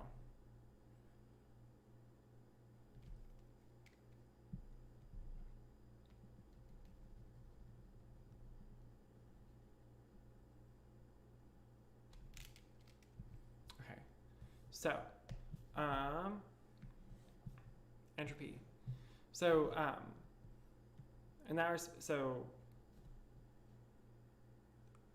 sort of holding off from talking about the two-way Morse shift for a little bit.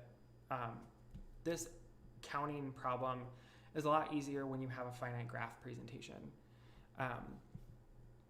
And that happens when you have a finite list of forbidden words.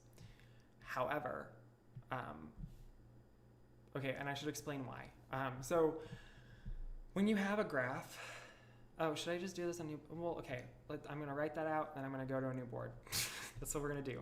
Okay, so when we go ahead and we have some finite graph presentation, right? So if I recreate what the golden mean shift looks like right here, right? We can go ahead and translate that into an adjacency matrix, which is where the linear algebra comes in, which is something I mentioned in the community post for this that I just am now getting to because it took me that long, but here we are. We're magically at graph theory and linear algebra. Hooray. So you can turn this into an adjacency matrix where if we label the vertices as V1 and V2, and then just for detail, I can go ahead and add back in the symbols that correspond to the paths allowable.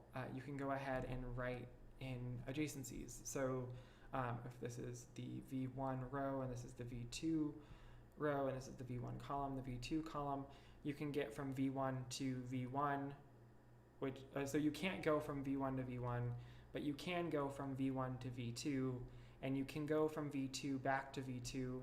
Oh, that's not what I wanted to do. It's not 2. It's not 2. And then you can also, this nib is about dead. Anyway, it's fine. And then you can also go from V2 to V1. So just to make that a little bit more clear, you can't go back to V1 if you started at V1, but you can go to V2. You can stay at V2, or you can go from V2 to V1. Now, that implies that there are, this guy implies that there is a total of, for this, is equal to 3. The number of words of length 2 is 3. It's equal to the sum of all of the entries in the matrix. And so this, okay, I'll pause for a second.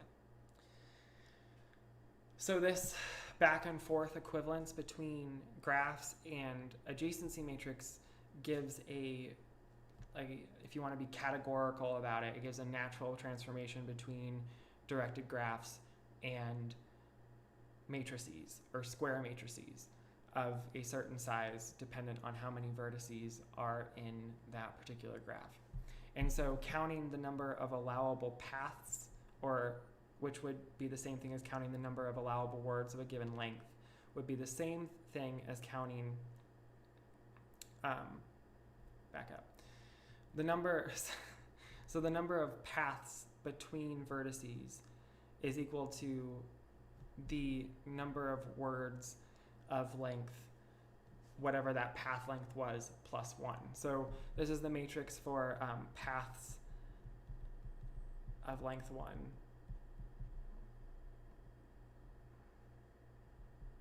1, and that gave us allowable words of size 2. Now, the cool thing about adjacency matrix and how linear algebra just magically does stuff is that when you go ahead and take a matrix and you raise it to a power of itself, that corresponds to going a certain number of steps or a certain number of arrows in the graph. So this would be this, if you took the adjacency matrix raised to the second power, that would be paths of length 2, which would give us, which should give us words of length 3, which earlier we saw was 5, right? And so just doing some matrix multiplication really quick, if I can find out where I was going with that. If you go 0, 1, ooh, you know what, zoom in. Zooming in will help. That will make this easier. So, okay. So if I go ahead and do 0, 1, 1, 1, and product with 0, 1, 1, 1, then we're going to get 1, 1, 1, 2.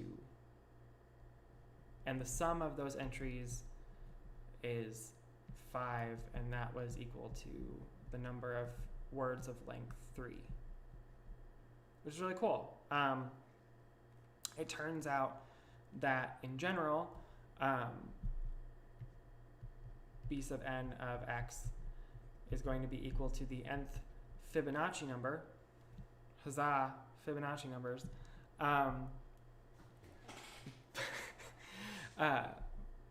But in order to do, but the computation of like 0, 1, 1, 1 to the nth power is kind of tedious. It takes a while to do if you want to do it that way. So the alternative is to use what is called the Perron eigenvalue. And so there's a whole theory of linear algebra that's dedicated to studying Perron numbers, which are possible Perron eigenvalues, called Perron-Frobenius theory. But essentially, let me add a layer. Let's add a layer, and then let's get rid of all the stuff. So essentially, how that works is if I go ahead and all the way back to the top, because we're on a second board, and it took me 2 hours. It took me 2 hours to get to the second board. Great job.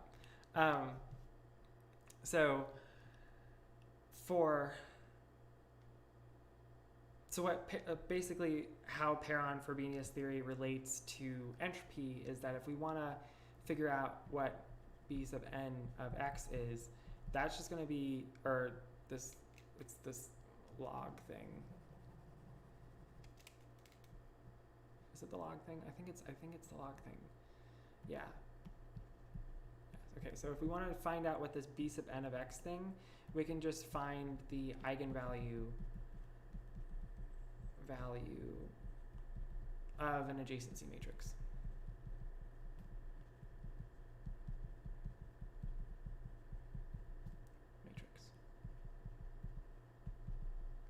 So for the gold mean shift, again, here is the little graph. And we've got matrix of 0, 1, 1, 1. And then we can go ahead and transform that in with a minus lambda I, doing some linear algebra. Okay, minus lambda 1, 1, 1 minus lambda. Take the determinant of a minus lambda I gives us negative lambda times 1 minus lambda minus 1, which is equal to lambda squared minus lambda minus 1. So lambda is equal to 1 plus or minus the square root of 5 over 2. And so, we want to find this. Sorry, we want to find that limit. We want to find. Well, you know what? Okay, I'm just gonna. So this thing it's related to eigenvalues of an adjacency matrix. You're not gonna necessarily count the nth number of things, but anyway, it's fine. But so there's a way to do this. isn't it like, hold up, isn't it like the nth Fibonacci number is equal to 1 plus the square root of 5 over 2 to the nth power minus 1 minus the square root of 5 over 2 to the nth power? It's Benet's formula. Benet.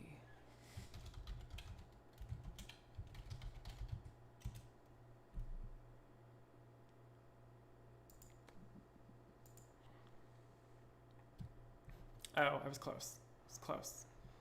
All divided by the square root of 5. This is Benet's formula.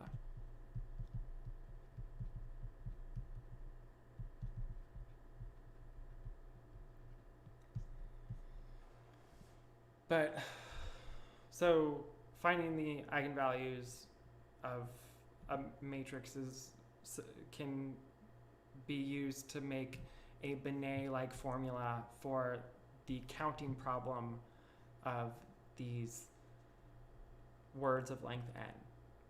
And I know that was a lot of hand waving and I wasn't being very rigorous about a lot of that stuff.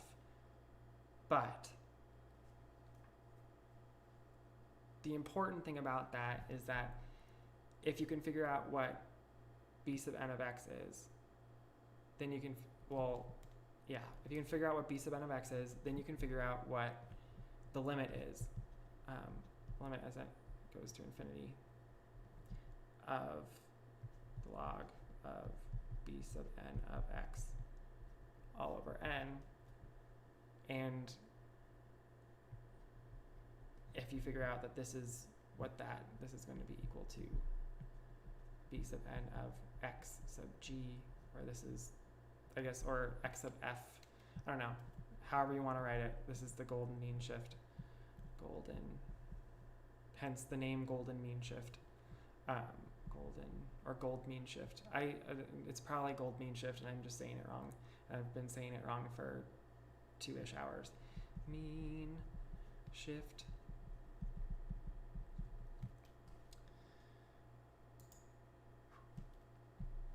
All right, so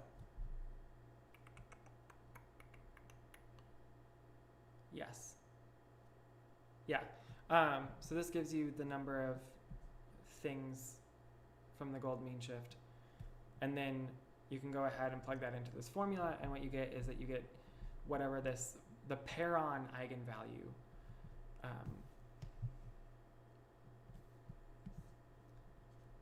Perron eigenvalue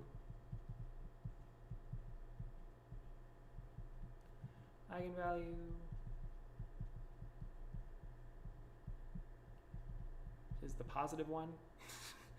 It is generally how this works out. Oddly enough, it's usually the positive one.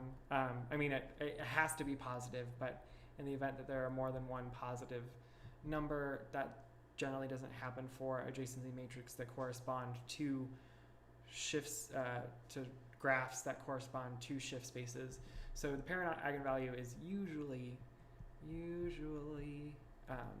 is the positive one. So the positive one. And so you get this whole limit thing is equal to the log of 1 plus the square root of 5 over 2, which is just the golden mean, which is often written as phi. And so that's the entropy of xg, or the golden mean shift, or the gold mean shift. Yeah. There's a lot of hand waving there. And the way that this relates to the way that you can solve for the entropy of the Thue-Morse shift is you can go ahead and you can construct a sequence of spaces that has graph presentations where you can easily solve for the entropy. That I get closer and closer to the being just the Morse shift itself. So there's actually a really easy way to construct such a sequence of spaces. So how we're going to do that is we can go ahead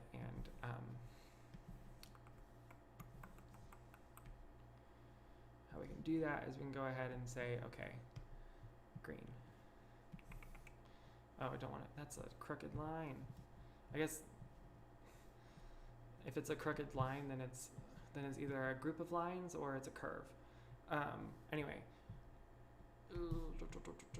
so go ahead and wall that off really quick. Using,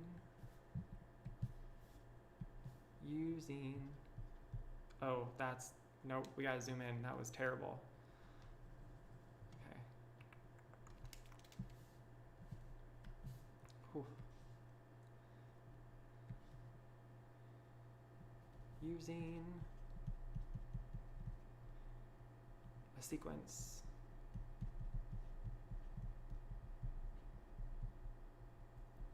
of, oh, click the little thing, man. Okay, of shift spaces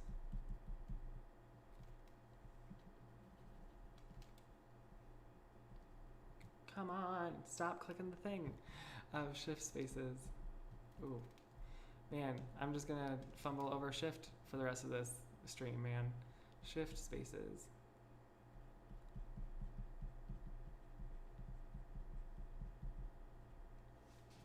Sequence of shift spaces to calculate h of m. Okay, so there's a little bit of theory stuff that needs to be proven here, but we can start off with just constructing the sequence of spaces that converges to the Morse shift. And it's really easy to do. We just need our Morse substitution. Oh, I don't know why I zoomed out. We just need our Morse substitution, and we need the full shift is all we need. So the full shift is just all possible by infinite words are allowed. So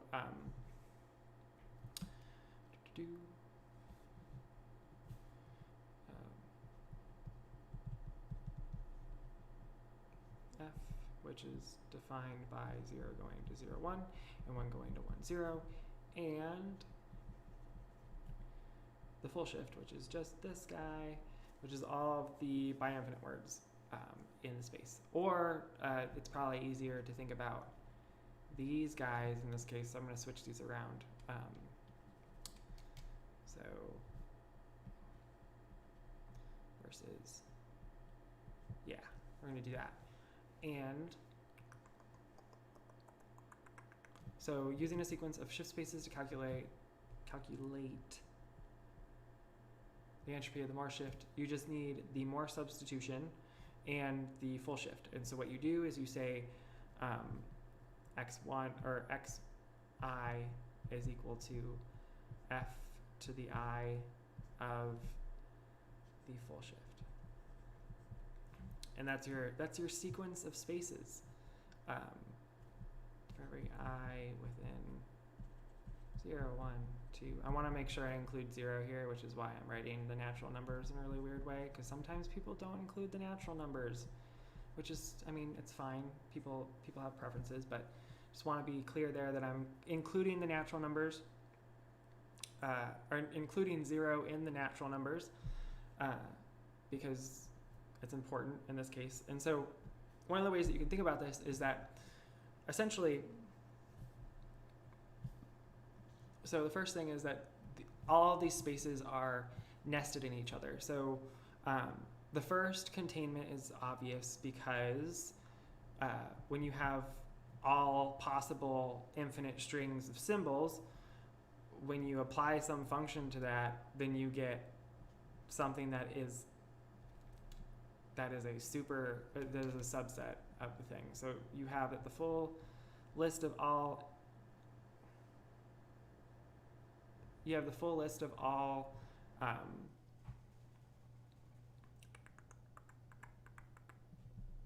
what am I saying? Yes. Yeah, so if you have the full list of all infinite strings of symbols, then when you take a function and apply it to all of those things, you necessarily get a subset of those things. And then a similar argument is true as you go down the line, which it's kind of a mess. It's not super hard to see because as you go down the line, what happens is you're getting closer and closer to the Morse word. And so I can show that using our notion of distance here in a second. Paige, to answer your question, I guess it depends on the mathematician you're talking to. I think if you're talking to a set theorist, they would most likely want 0 always included. If you're talking about the piano, talking about very set theoretic things, but sometimes analysts don't necessarily like having 0 in their natural numbers because it can make talking about sequences or series a little bit weirder.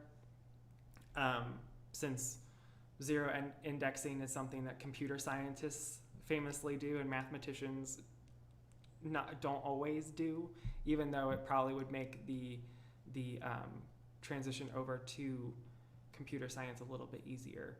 It's not something that we always do, right? So yes, I usually think of 0 as a natural number, and I usually include it in things, but when I want to be explicit about, like, I actually want 0 to be taken into account here, or I don't want 0 to be taken into account here, I will like either write the natural numbers union 0 or like the natural numbers excluding 0, just to be super, super clear in certain cases. So to sort of see how we're getting closer and closer to things that are in the Morse shift with this chain of super systems, how we can do that is, like, if you just take one point from here, and let's just say it starts with 0. It doesn't really matter what you start with, but then we don't care about what happens after the fact, right? And we let that be a thing in our one-sided infinite words. When we go ahead and apply f, right, then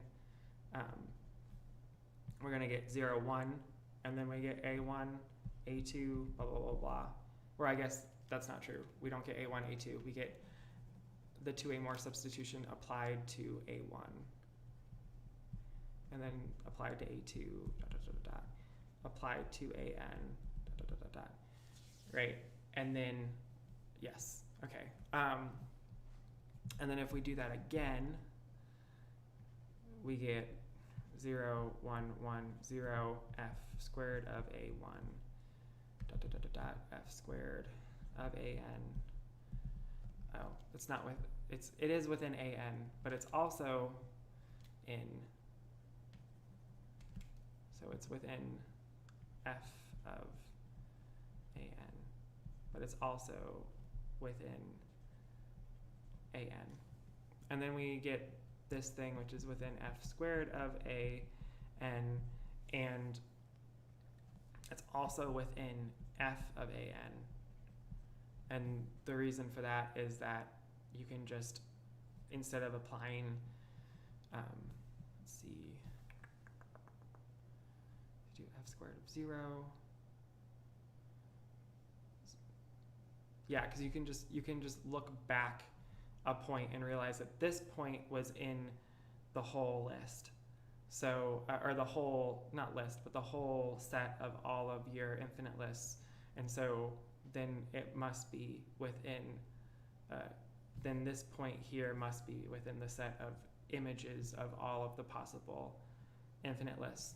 I know at this point I'm sort of getting a little like mathematically groggy in my explanations, because this is the part of the video that I didn't really write out, or live stream, that I didn't totally plan out. So that's where we are right now. But essentially, I think this is going okay at this point. And you can do this for a while, and you'll get f to the n of 0, f to the n of a1, all the way up to f to the n of an.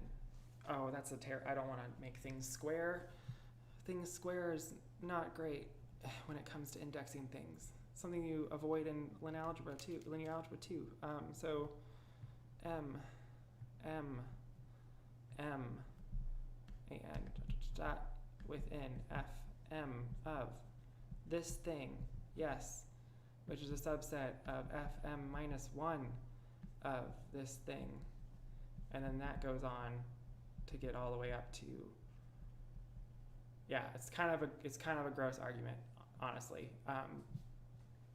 But what's cool about this is that if we go ahead and then look at the Morse word, right, if we look at M,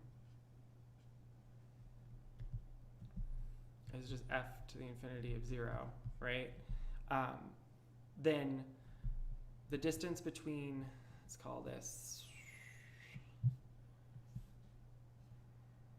going to go sort of right there. I want to call this x0, x1, x2, xm, and then we have the Morse word.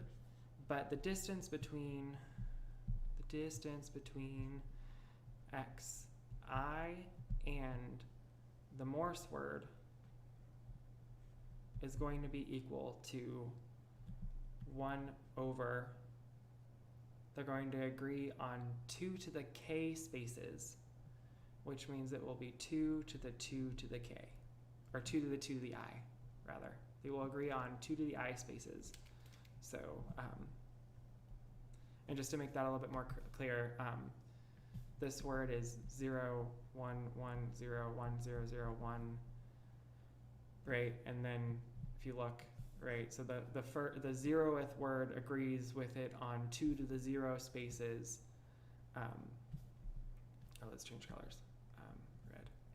So agrees on 2 to the 0 spaces, which is just one space, and then we've got the first word agrees on 2 to the 1 letters, and then we've got 4, or 2 to the 2, or 2 squared, and then eventually we'll have, this word is, the size of it is 2 to the m long, right?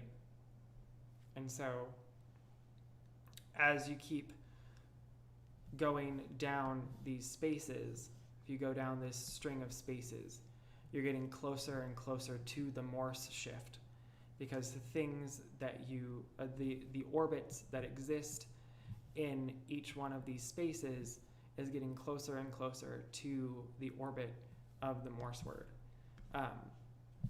And so there's a little bit of theory behind this, which basically says that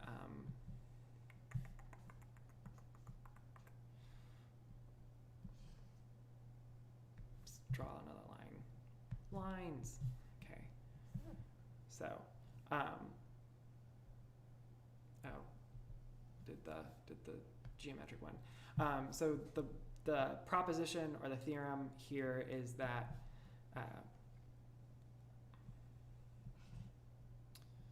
if x is equal to the intersection I equals 1 to infinity of xi, and xi is a superset of xi plus 1 for every I, then the limit as I goes to infinity of the entropies of these spaces approaches the entropy of the intersected space. This is a fun little argument. You have to use this fact a lot and to get information about different words lists of certain length and how they compare between going so far out in your sequence of spaces, and how the intersected space will compare to that, and so forth. But it's really funny because the book that basically is like the introduction to symbolic dynamics, which I have right here, has like this really nice, really funny aside to it that basically says that this is worthless. And so it says that, unfortunately, computing this thing as the limit of, or computing like the entropy of the intersected space as a limit of the entropies of those spaces in your sequence of shift spaces has two serious shortcomings. The first is practical. So when you have a presented graph, the size of the adjacency matrix can grow super, super fast. And that's actually what we'll see with the Thue-Morse sequence that, or the sequence of spaces that gives you the entropy of the Thue-Morse shift. And then the second thing that Douglas, Lind, and Brian Marcus mentioned is that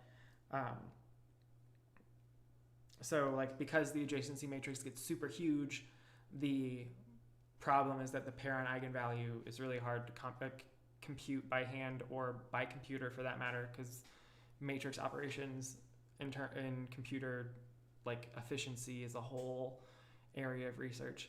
And then the other thing that they mentioned is that the second is theoretical. We have no idea for how large K, or how large, like how far down in this sequence of spaces we need to go to make sure that the entropy of that space in the list approximates the entropy that we're actually interested in. But what's really cool is that since the thought is that the Thue-Morse shift is minimal and then it has entropy 0, then you can actually get to a point where you approximate it well enough because the entropies are actually calculable on the adjacency matrices. So, I guess the short of that is that this thing is a good exercise to prove. Good exercise. Prove. To prove. To prove. Prove. But we're going to use it to do some computations.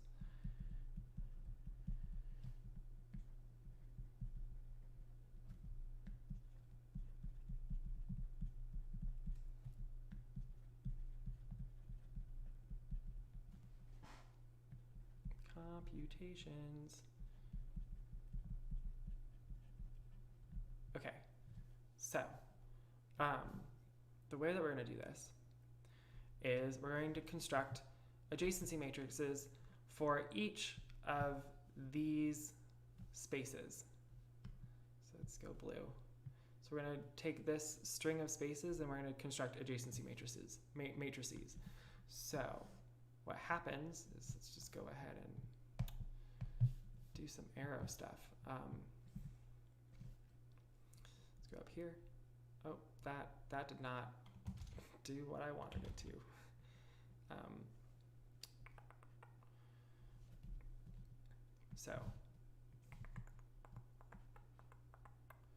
So if we start with full shift is easy. We've already seen what that thing looks like.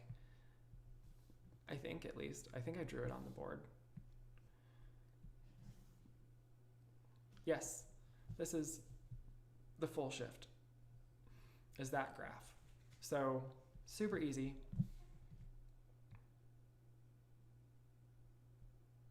Because you just have one point. And you can get an adjacency matrix really easily. It's great.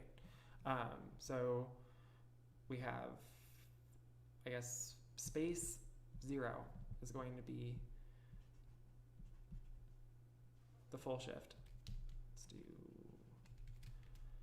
these guys because it makes more sense with the Thue-Morse shift. And we've got 0 and we've got 1.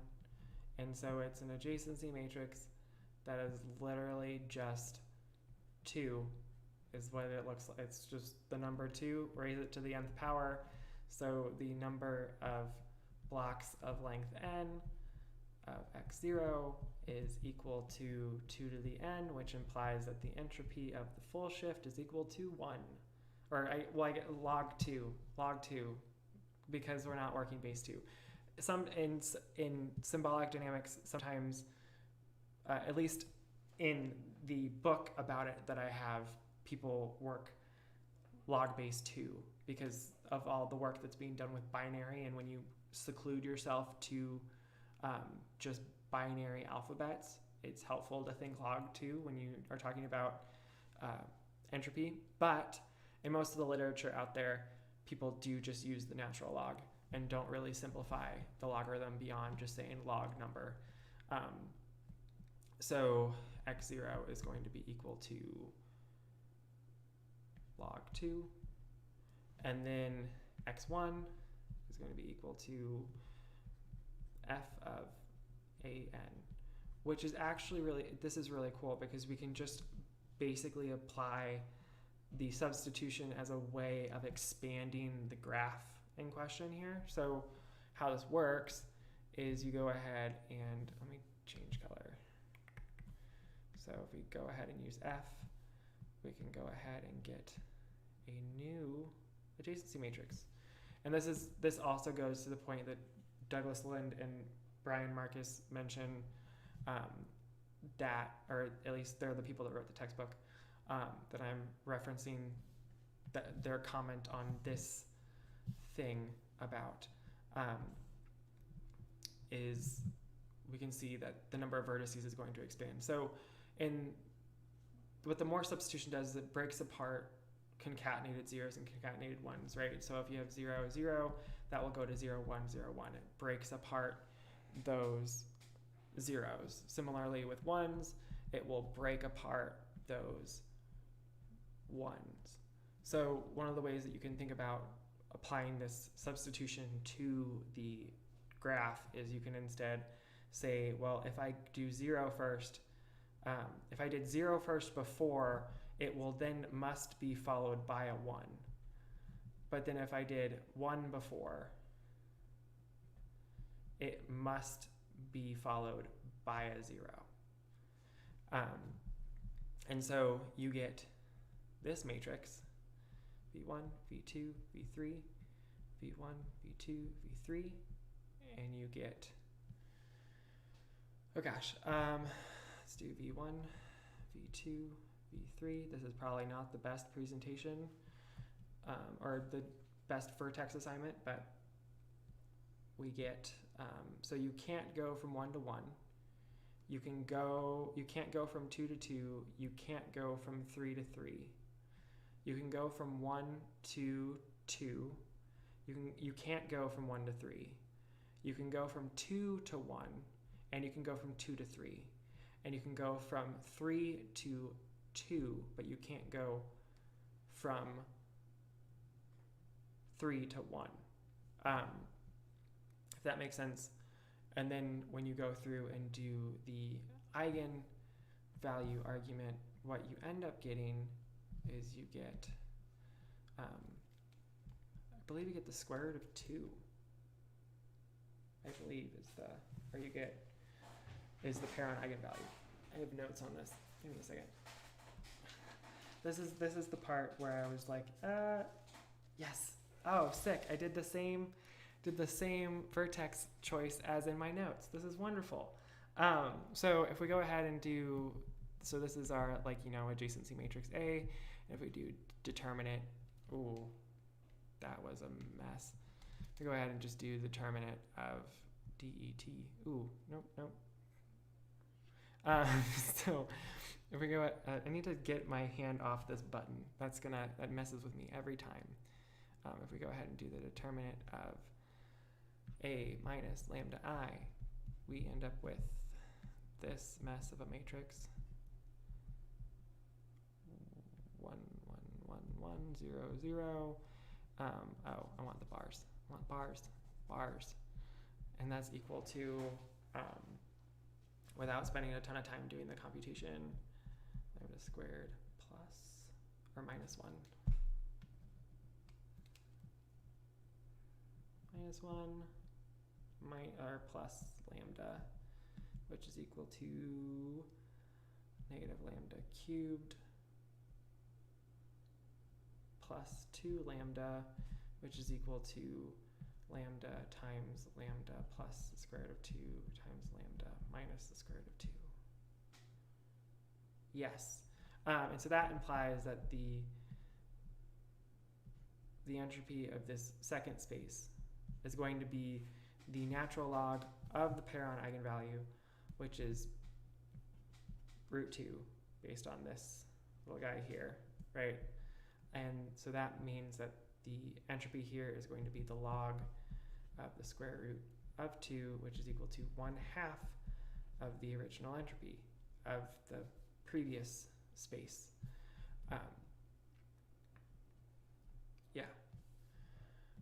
This turns out to be really nice, and this is one of those like super abstract linear algebra arguments that I've only seen a few times in my coursework, but doing this sort of stuff, it came up a lot. So let's go ahead and jump to the nth space, and this is like the last computation I'm going to do before I'm going to cut the stream off, because my like face hurts from talking so much about math today. So we're just going to jump to the nth one, and this is going to be cool. So if we go ahead and do the nth one, I'm going to want to be zoomed in for this. Do the nth one, and that's equal to f to the n of...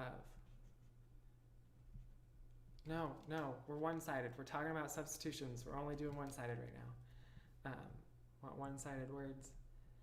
We can draw this ugly graph, but it's actually pretty cool. So how this works is that f to the n of 0 is its size of that word is 2 to the n things big. Similarly, f to the n of 1 is 2 to the n things big as well. If we want to construct a graph from the full shift that we had before, right? So like what we did before was we took this graph and we made an analogous way of applying the substitution to the graph to generate a larger graph with more vertices. We can do the same thing on the full shift graph, but using the substitution applied n times instead of just once. So the primary characteristics here of what the resultant graph from applying the substitution once is that we have these two different segments, and one of them is from the image of 0 and the other one is from the image of 1. And there is oh, it's not symmetrical. That's gonna irk me later. Anyway, so the way that the substitution works on the graph is that it defines like a start vertex where you choose what symbol you're going to plug into the function. And then once you plug in that symbol into the function / substitution, that substitution is going to take it on a trail that is 2 to the n long, or 2 to the n minus 1. Is it 2 to the n minus 1? I think it's 2 to the n minus 1.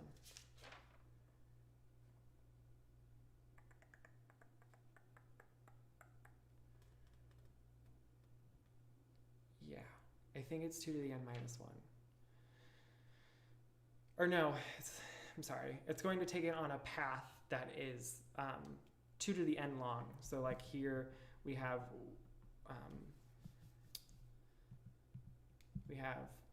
one arrow, and then we've got the second arrow, which is, oh, I'm still in box. That would help. Let me turn that off really quick. So we've got 1, and then we've got 2, and right. So we've got paths that are 2 long on each side of this one vertex, and there are the length of the path minus 1 vertices on that path. So the number of vertices that we need to make this graph is going to be the length of the path, which is going to be 2 to the n minus 1 of them on each side. And then we need the center vertex. Yes, to get a total number of vertices of 2 to the n plus 1 minus 1 vertices in our graph. And the graph is symmetrical, same as with the one substitution applied case, where we've got this guy, and then if we choose 0, we go here, but then we do stuff for a while, and we come back. And then if we choose 1 at the beginning, right, we do stuff for a while, and then we come back. And it's important to note here that like what the like symbols that are affiliated with each arrow here isn't necessary to know for the calculation of the entropy. We just need to know the adjacency matrix for the graph, which is really cool. So this adjacency matrix is a mess. I think I have it written down somewhere. Yes, I do. So how this looks is, I'm gonna draw a big thing and then zoom in on it because it is a mess. I keep saying that, but I haven't showed it yet. I'm gonna draw this giant matrix.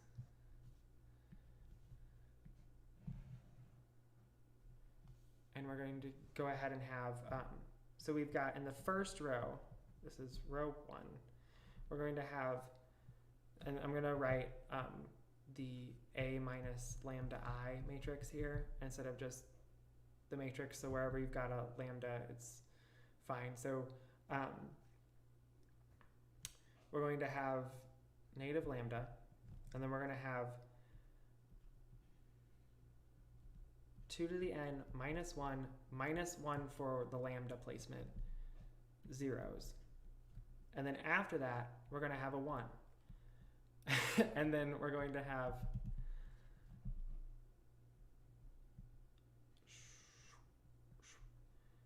basically the same thing, or 2 to the n minus 1 zeros. Okay, 0, blah, blah, 0. And then we've got another negative lambda, and that's going to continue down the diagonal until we hit this intersection, because this guy won't be able to come back to itself. So there are 1s all the way down this way. Oh, is that true? That's not true. That's not true.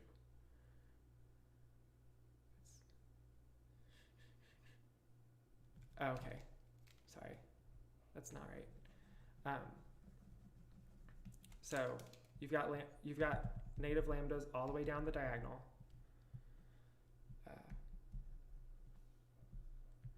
Even in this column where there's a 1, we actually don't have 1s in that column other than here. We have a 1 as well.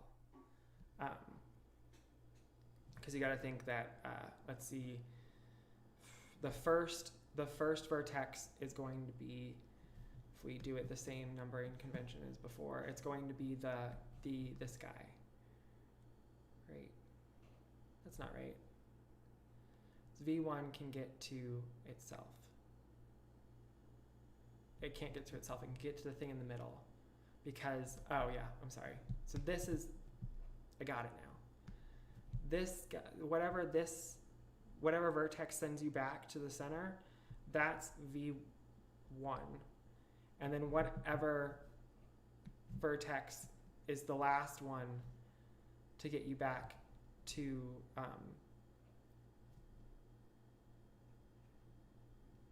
whatever's the last one on the other side is it's the 2 to the n plus 1 minus 1th vertex. So, oh my gosh, there's so much matrix accounting here that's going on.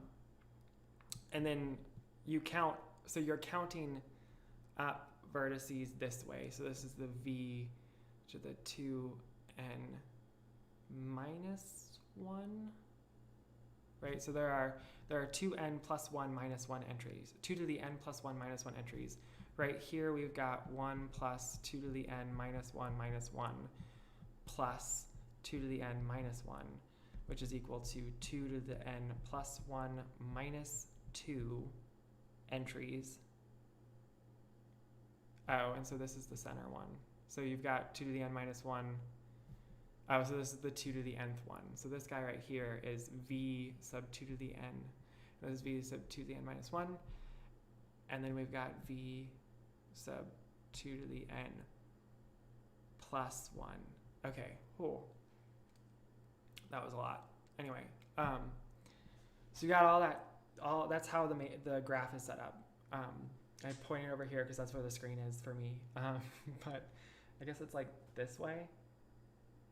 It's fine. The delay is messing with my pointing skills. It's fine. But yeah, so that's how the matrix is set up, or the graph is set up. And so the adjacency matrix is going to look like this because the first vertex and the last vertex are the only ones that are going to be able to return to the middle vertex. So everything else in here is going to be a 0.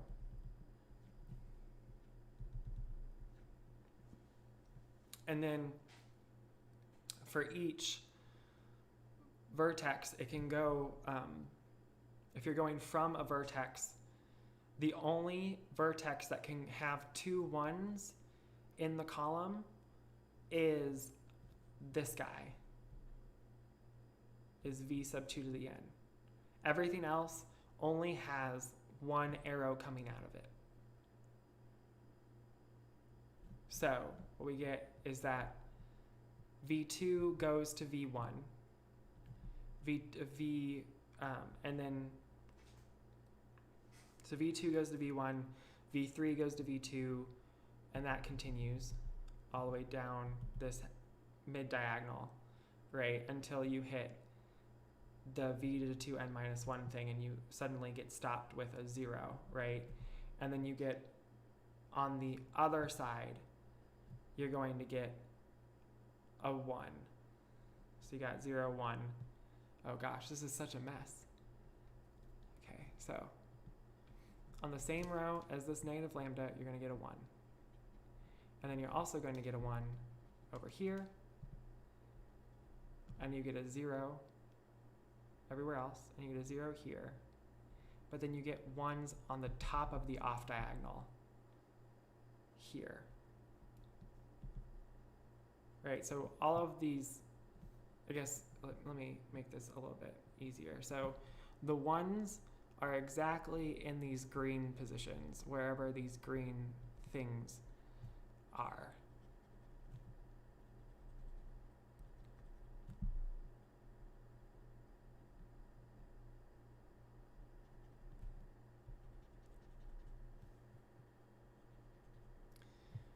Everything else is a lambda or it's 0. So this is all zeros, this is all zeros, this is all zeros, this is all zeros.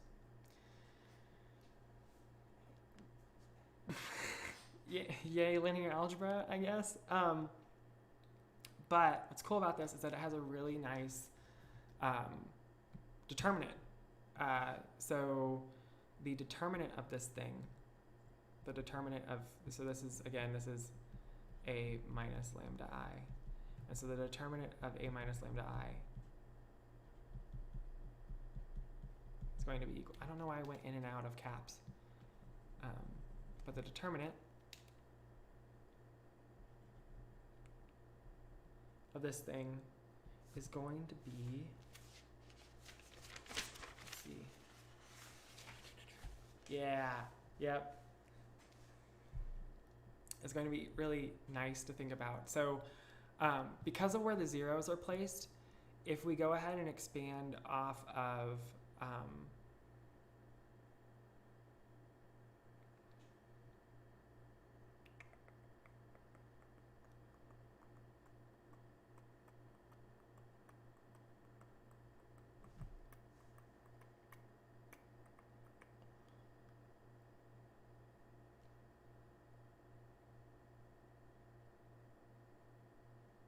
oh my gosh.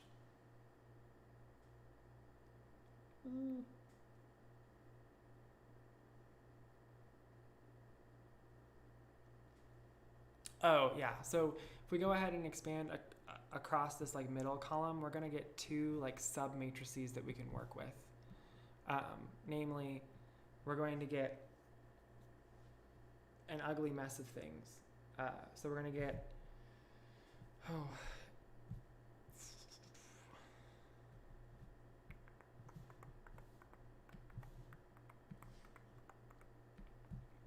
we're going to get negative lambda to the 2n minus 1 times lambda to the 2n minus 1 minus determinant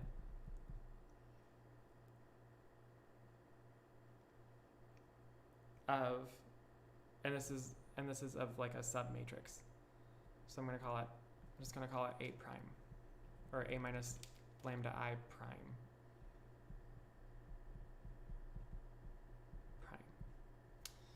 And so we get this from expanding down the lambdas, I believe. If we just pick the lambda in each case. Let me see. Let me go back to the smaller case just to make that a little bit more clear. So if we go ahead and expand down the lambdas, right? So you do lambda and then you pick lambda again. What happens is you get negative lambda times the determinant of the sub thing, right? Which is lambda squared minus 1.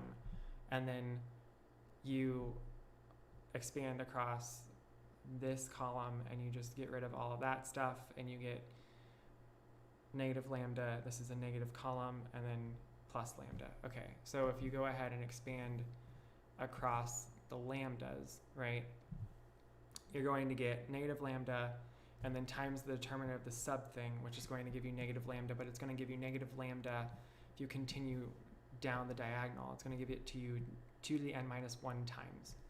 Because there are 2 to the n, there should be 2 to the n minus 1. Yeah, there are 2 to the n minus 1 lambdas that don't get eaten up by a 0. Ooh, I have a mistake.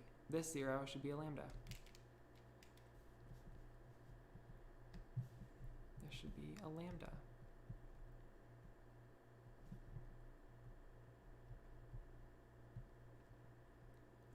Okay. And then, yeah, so you have all of those lambdas, and then each time, I feel like I'm missing one. Oh, no, that's right. Okay.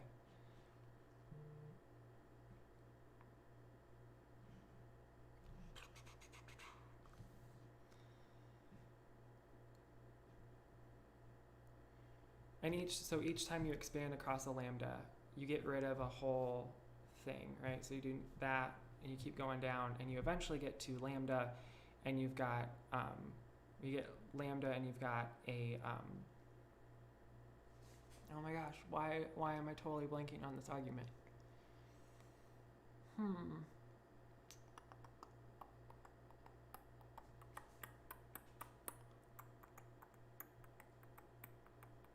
Because the important thing is this whole deal where you stop. So if you cut it up,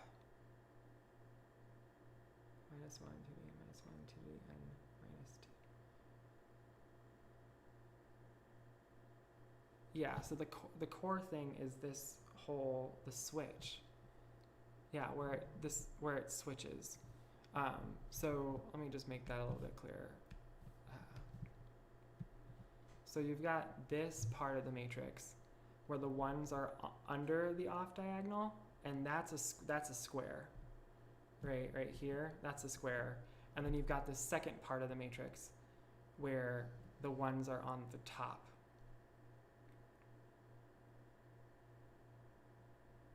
Yeah, yep, that's.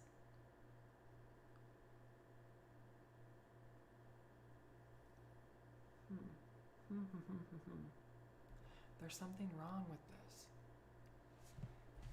There is something wrong.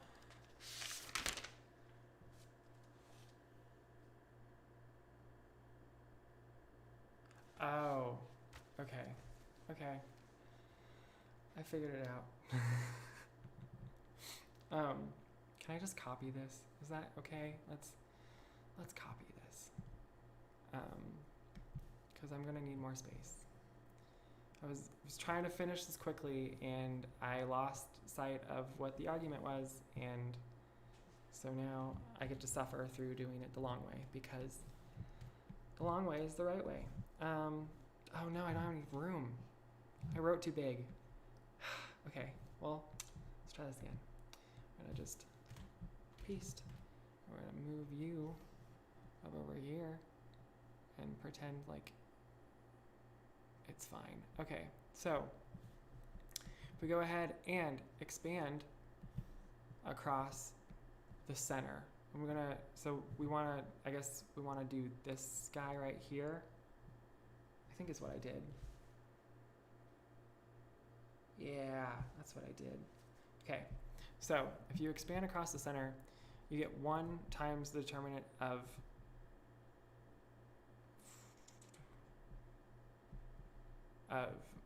everything without the middle column. So you get this lambda string, 1 negative lambda, 1 negative lambda, negative lambda, and then you get the ones are on top,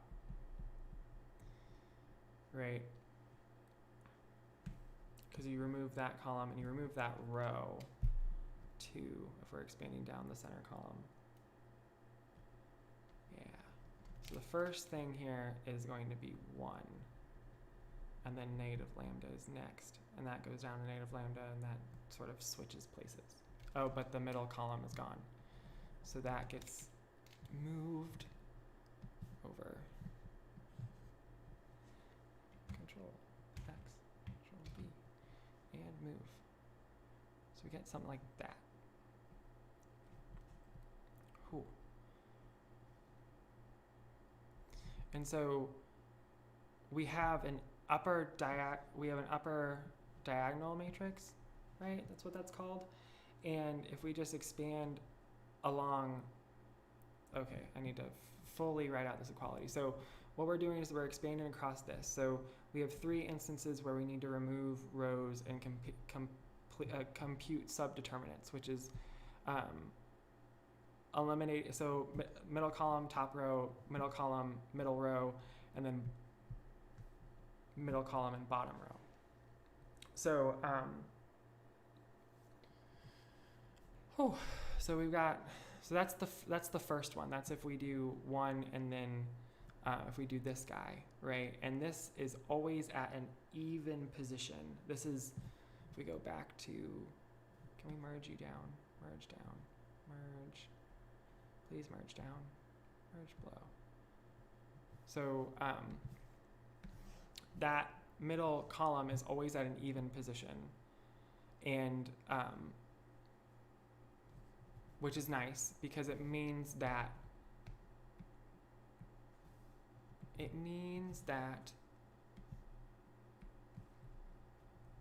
this is positive, that we want the positive one of those. And then similarly here, we're at another even position because we're at V2n, we're at like V2n, V2n is the adjacency position that we're at. And then similarly at the bottom, I don't think we're at an even position there. See if I have it right in my notes.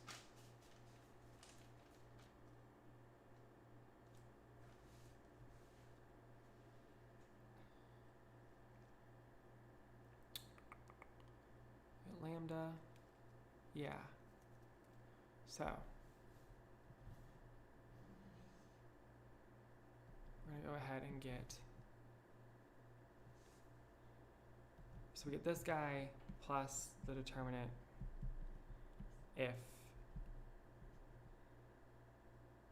the middle column is cut out and the middle row, which is just I believe it's just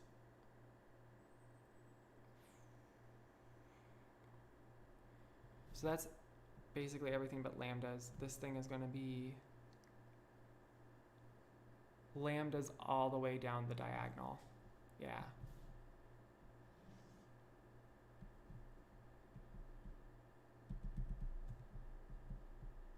And then we've got ones below. Ooh, do we have ones below? Yeah, we have ones below.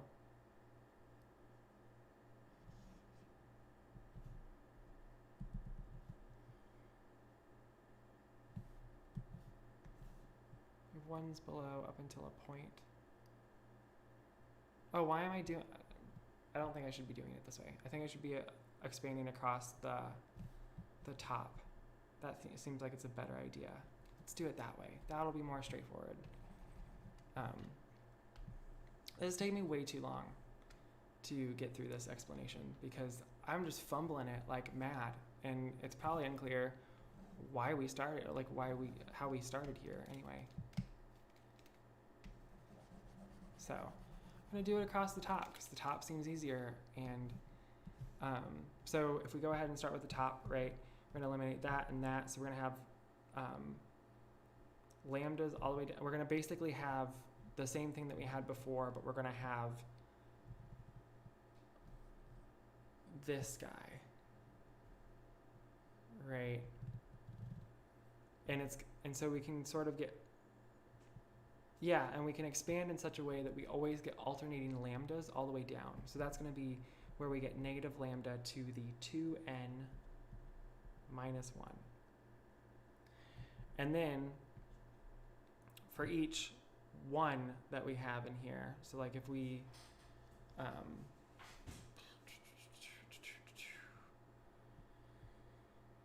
choose that one, and we choose this guy, and we expand, but then we have to do it for the,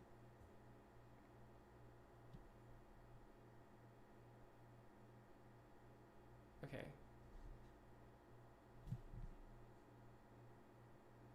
Yeah, okay, so,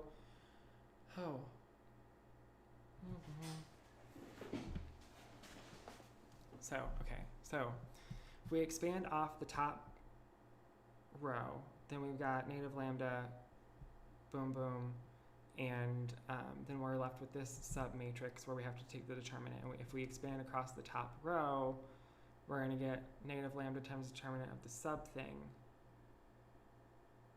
Oh, it's the 1 that's throwing me off. So this guy right here. So we get, okay, let me write this out in full because, you know, writing things helps. Negative lambda times determinant, or I just want to do the bars. I want to do the bars. I want to do bars. Bar of negative lambda all the way down the diagonal. Negative lambda. And then we've got 1s underneath, which are fine. But we've got 0s all the way across the top. So if we expand across this one, if we just do the top row here, we only need to worry about this lambda and we get a sub thing again. We do that forever until we hit this lambda 1. That's the key part of this, is that you hit this 1. And so when you expand across the row, you're going to hit a 1. And you're going to hit a 1 either way. So if you try to dodge it by going the column through the lambda, you're going to hit another 1 as well. So then you got 1s on top, right? So if you pick, right, so then you've got, this is equal to negative lambda to the, you're going to have 2 to the n. Ooh, how many of those are you going to have? 2 to the n? I think it's just 2 to the n. You're going to have negative lambda, and that's all to the 2 to the n. So it's just, the negatives will go away because there are 2 to the n of them. Yeah. Times, and then this is where we get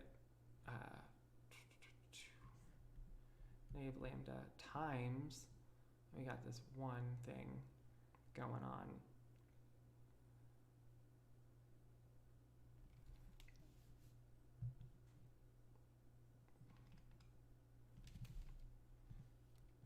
We should go this way. Down is better. So then negative lambda times, and then we've got, if we eliminate negative lambda, then we've got just basically the same thing over and over again. That's why we should expand along the column here, but then you hit this 1. I'm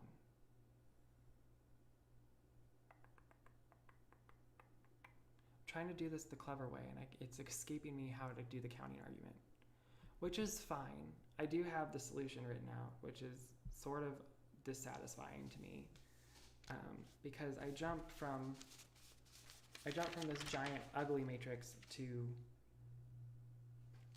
the, like, a nice matrix and a answer. Okay, to the n minus 1, to the n minus. Determinant of 1. Lambda, yeah.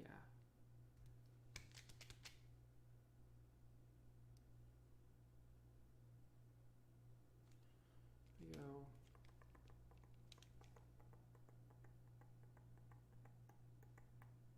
So I guess the moral of the story is that working with really big matrices is difficult. When you haven't looked at your notes in several months. I wrote these notes a while ago, and so I'm just sort of fumbling through them right now, which is it's fine. It's, you know, it's practice. But man, why is this escaping me right now, man?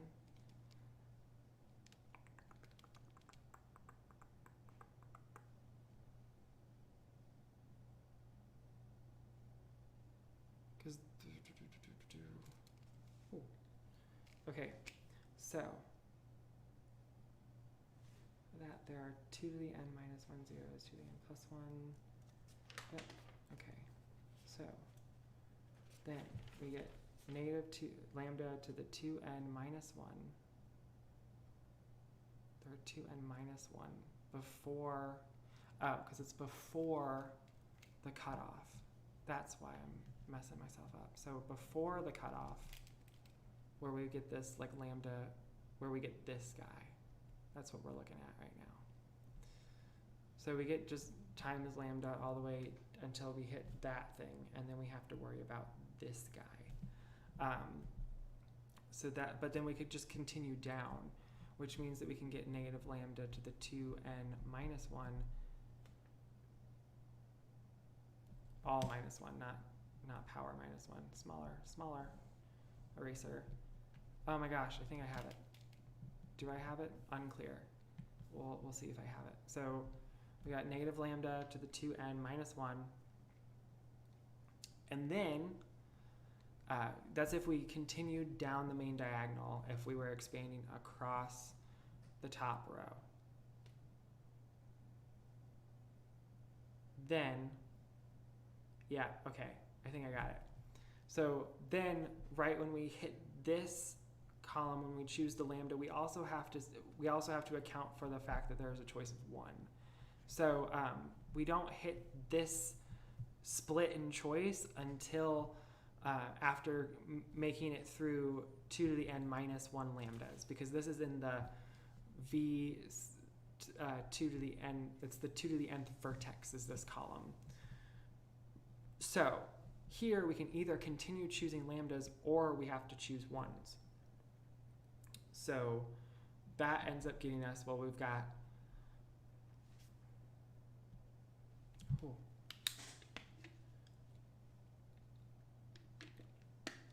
so we've got lambda to the 2n because it's positive, because there's an even number of them.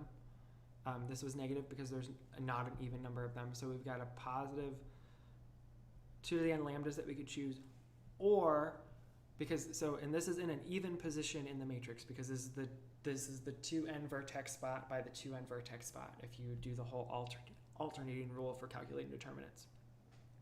So once you hit this place, right, so this is an even choice, so you can still, and there are an even number of them left to choose. So if you choose all lambdas all the way down the line, you just get 2 to the n. But then if you choose 1s all the way down the line, you're going to get minus 1, because this is in a negative position and we just choose 1s the whole way through. Or rather, we could expand off the column and do 1, and then we would have, anyway, it's fine. Yes. And then we have to do the same evaluation for the determinant by eliminating the middle column.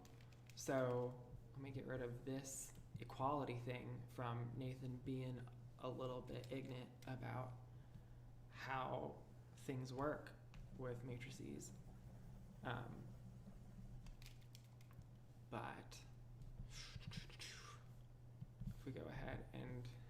I'm going to put the equal sign there.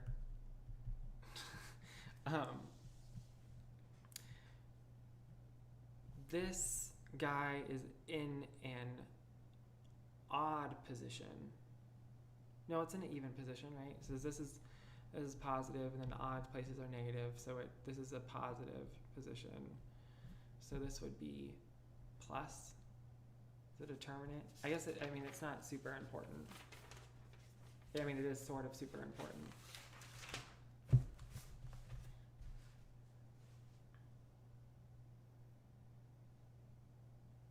Because that will be plus. Yeah, I think it's a plus. Because this will be a negative, that'll be a positive 2, which is what we want it to be, because it works out nicely. So if we eliminate the middle row and the middle column and the top row of this thing, we're left with, let's do this in like neon green, super bright, super bright. So if we eliminate this guy, so if we take out that and we take out this, we take out that column and we take out this top row, right? We got a similar thing that happens where we've got this whole deal. Where we've got 1s down the diagonal with lambdas offset until you hit where the middle lambda would have been. And then you get this all the way down to be offset, and then the bottom you've got a negative lambda. You've got a negative lambda here, you've got a negative lambda here. That goes up to negative lambda. Okay, and the rest are zeros. So you've got an upper triangular matrix, which is great, actually. So we can just take the product of all of those things. So this is the important part here. So from this whole thing right here, there are 2 to the n minus 1 things. Yeah, because it's everything before the middle column. Yes. This whole thing. There are 2 to the n minus 1 columns here. And then there are 2 to the n, minus 1, 2 to the n minus 1, yep. And then this is the, so this is the 2 to the n minus 2 spot right here. 2 to the n minus 2. And this guy is going to be 2 to the n plus 1 minus 2. So this is the 2 to the n plus 1 minus 2 matrix. Is that right? Remove 1 row, 1 column. No. Yes, because this is the 2 to the, this is the 2 to the, this giant matrix right up here is a 2 to the n plus 1 minus 1 by 2 to the n plus 1 minus 1. So this is the 2 to the n plus 1 minus 2 times 2 to the n plus 1 minus 2 matrix, which is why this is the 2 to the n plus 1 minus 2 place. So that determinant is going to be equal to, I just love how my nice handwriting from when I was talking about theory has devolved into just total atrocity of disorganizedness and doing computation. So anyway, let's zooming in. That's going to be equal to this green thing with the red stuff before it is going to be, let's see, negative lambda to the 2n. Ooh. Almost done. No, stop. Don't want symmetry right now. Negative lambda to the 2n minus 1 times lambda to the 2n minus 1 plus, or maybe is it an odd position? I feel like it might be an odd position. Oh, but the odd position comes from somewhere else, because this is an odd position in the result matrix. Yes, I know what's up. Okay,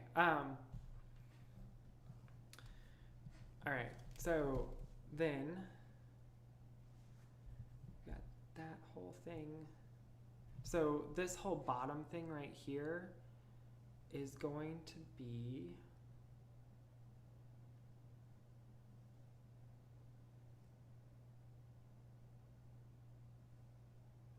why can I say that that's all zero?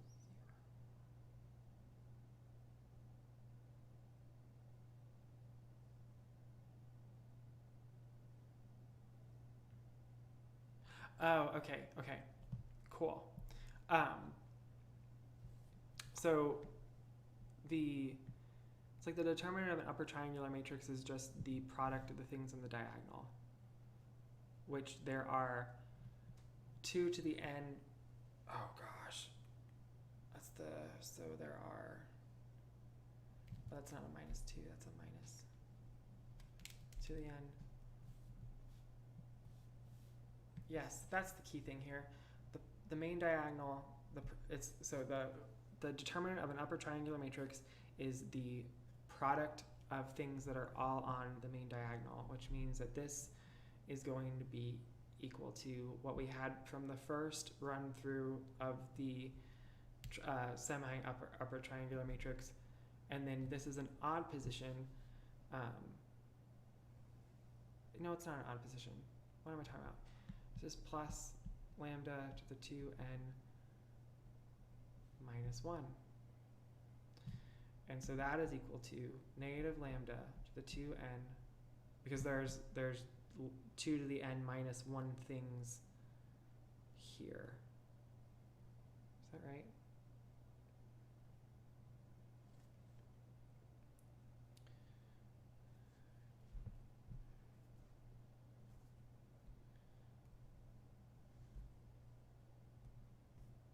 Minus 1 minus plus 1 minus 1. Yes, okay, that's right. Minus 1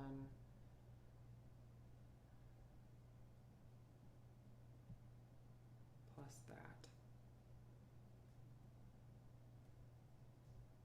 Yes, okay.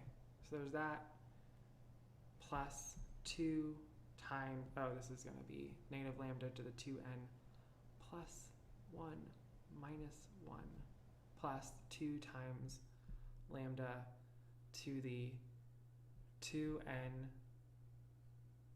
minus 1. Yeah. Which is equal to lambda to the 2n minus 1 times lambda to the 2n minus 2. Hallelujah. Okay, I did what I was supposed to. Amazing. Oh my gosh. And this implies that the Perron eigenvalue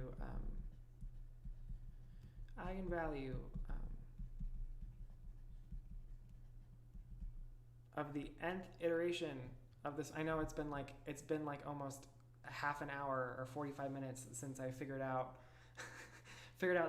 this matrix problem, and now I've totally lost all the context I've had from the Morse shift. But the Perron eigenvalue here is going to be the nth root of 2, which is great. I think at least it's going to be, and if it's not that, then it's some k multiple of that, because did I just do it wrong? Please tell me I didn't do it wrong. Because it'll be, yeah, it should be, I think it's the nth root of 2.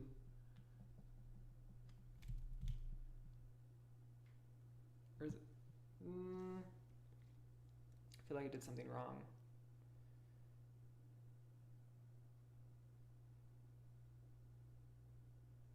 Because the nth root of 2, it's the 2nth root of 2.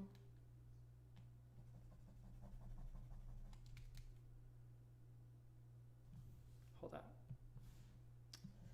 So if it's the nth root of 2, I think it's the square root of the nth root of 2. That's what it should be. It should be the square root of the nth root of 2. Because then if you take that squared, you get the nth root of 2. And then if you take that to the nth power, you get 2. Yeah, so that makes more sense. So the Perron eigenvalue is the square is 2 to the 1 over n to the 1/2. So 2 to the 1 over n to the 1/2, which is equal to 2 to the 1 over 2n power, which means that the entropy of the entropy h of f to the n of the full shift is going to be equal to the log of 2 to the 1 over 2n, which is equal to 1 over 2n log of 2. And that should do it. So we get this thing, right? Which is super important. So if we go back to the other board, not that board, not that terrible board. So if we go back to the original board where we're talking about why this thing is minimal, right? We had this thing, this statement of a theorem thing up here that said if the intersection of these spaces, if a space in question is the intersection of a sequence of spaces, then and each of those spaces is a superset of the next space in that list, then the limit of the entropies is equal to the entropy of the parent space. And we constructed this list of spaces based on the full shift such that we got closer and closer to the Morse, to the orbits of the Morse word with each iteration of the function, which gave us that, let's go to pen, that's what we want, pen, which got us to the point, oh, I'm not on a visible layer, I want to be on this layer, which got us to the point where we could say that the intersection of these f to the I of a z I equals 1 to infinity is equal to the Morse shift.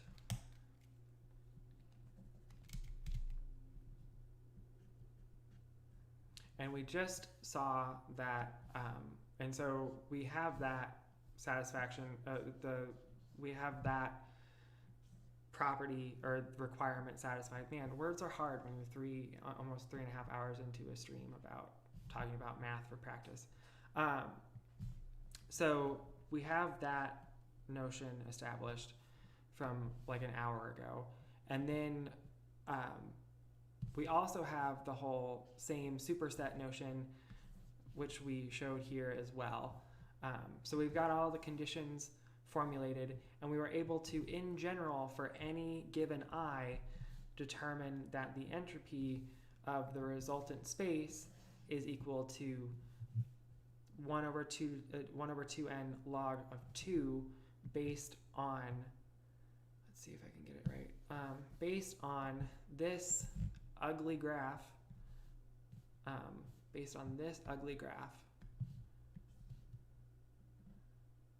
oh, I don't want to cut things off, based on this ugly graph that corresponds to this uglier adjacency matrix. And the moral of the story is then if you go ahead and take the limit as n approaches infinity, which would be the same as which is the same as, I blanked out everything, which is the same as approaching the Morse shift from this intersection point, we have the limit of h of f of I of a z is equal to, or this is as I approaches infinity, is equal to 1 over 2I log of 2 is equal to the limit as I approaches infinity of 1 over 2I log of 2, and that is equal to 0. And by the proposition, the entropy of the Morse shift is equal to the entropy, is equal to that limiting entropy, which is equal to 0. And there we go. I talked about the thing. I did it. Everything hurts. Streaming is hard. That's what I learned about today. If anything gives me nerd neck, it will be this Wacom tablet that I've been drawing on this entire time. But man, that was a lot of info. So it's been like almost 3.5 hours, and that's hilariously I don't know. I thought this was going to take me I thought this was going to take me 2 hours, because that's how long it would take if I was writing this material on the chalkboard and making it into a chalk video. So, yeah, did the thing. Woohoo. So I guess what I kind of want to do with these boards is just, oh, look at that. Isn't that ugly? This one looks sort of aesthetically pleasing. I don't know why, but for some reason I just really jive with those two overlaid on top of each other. But sort of the goal with these boards now is to go ahead and,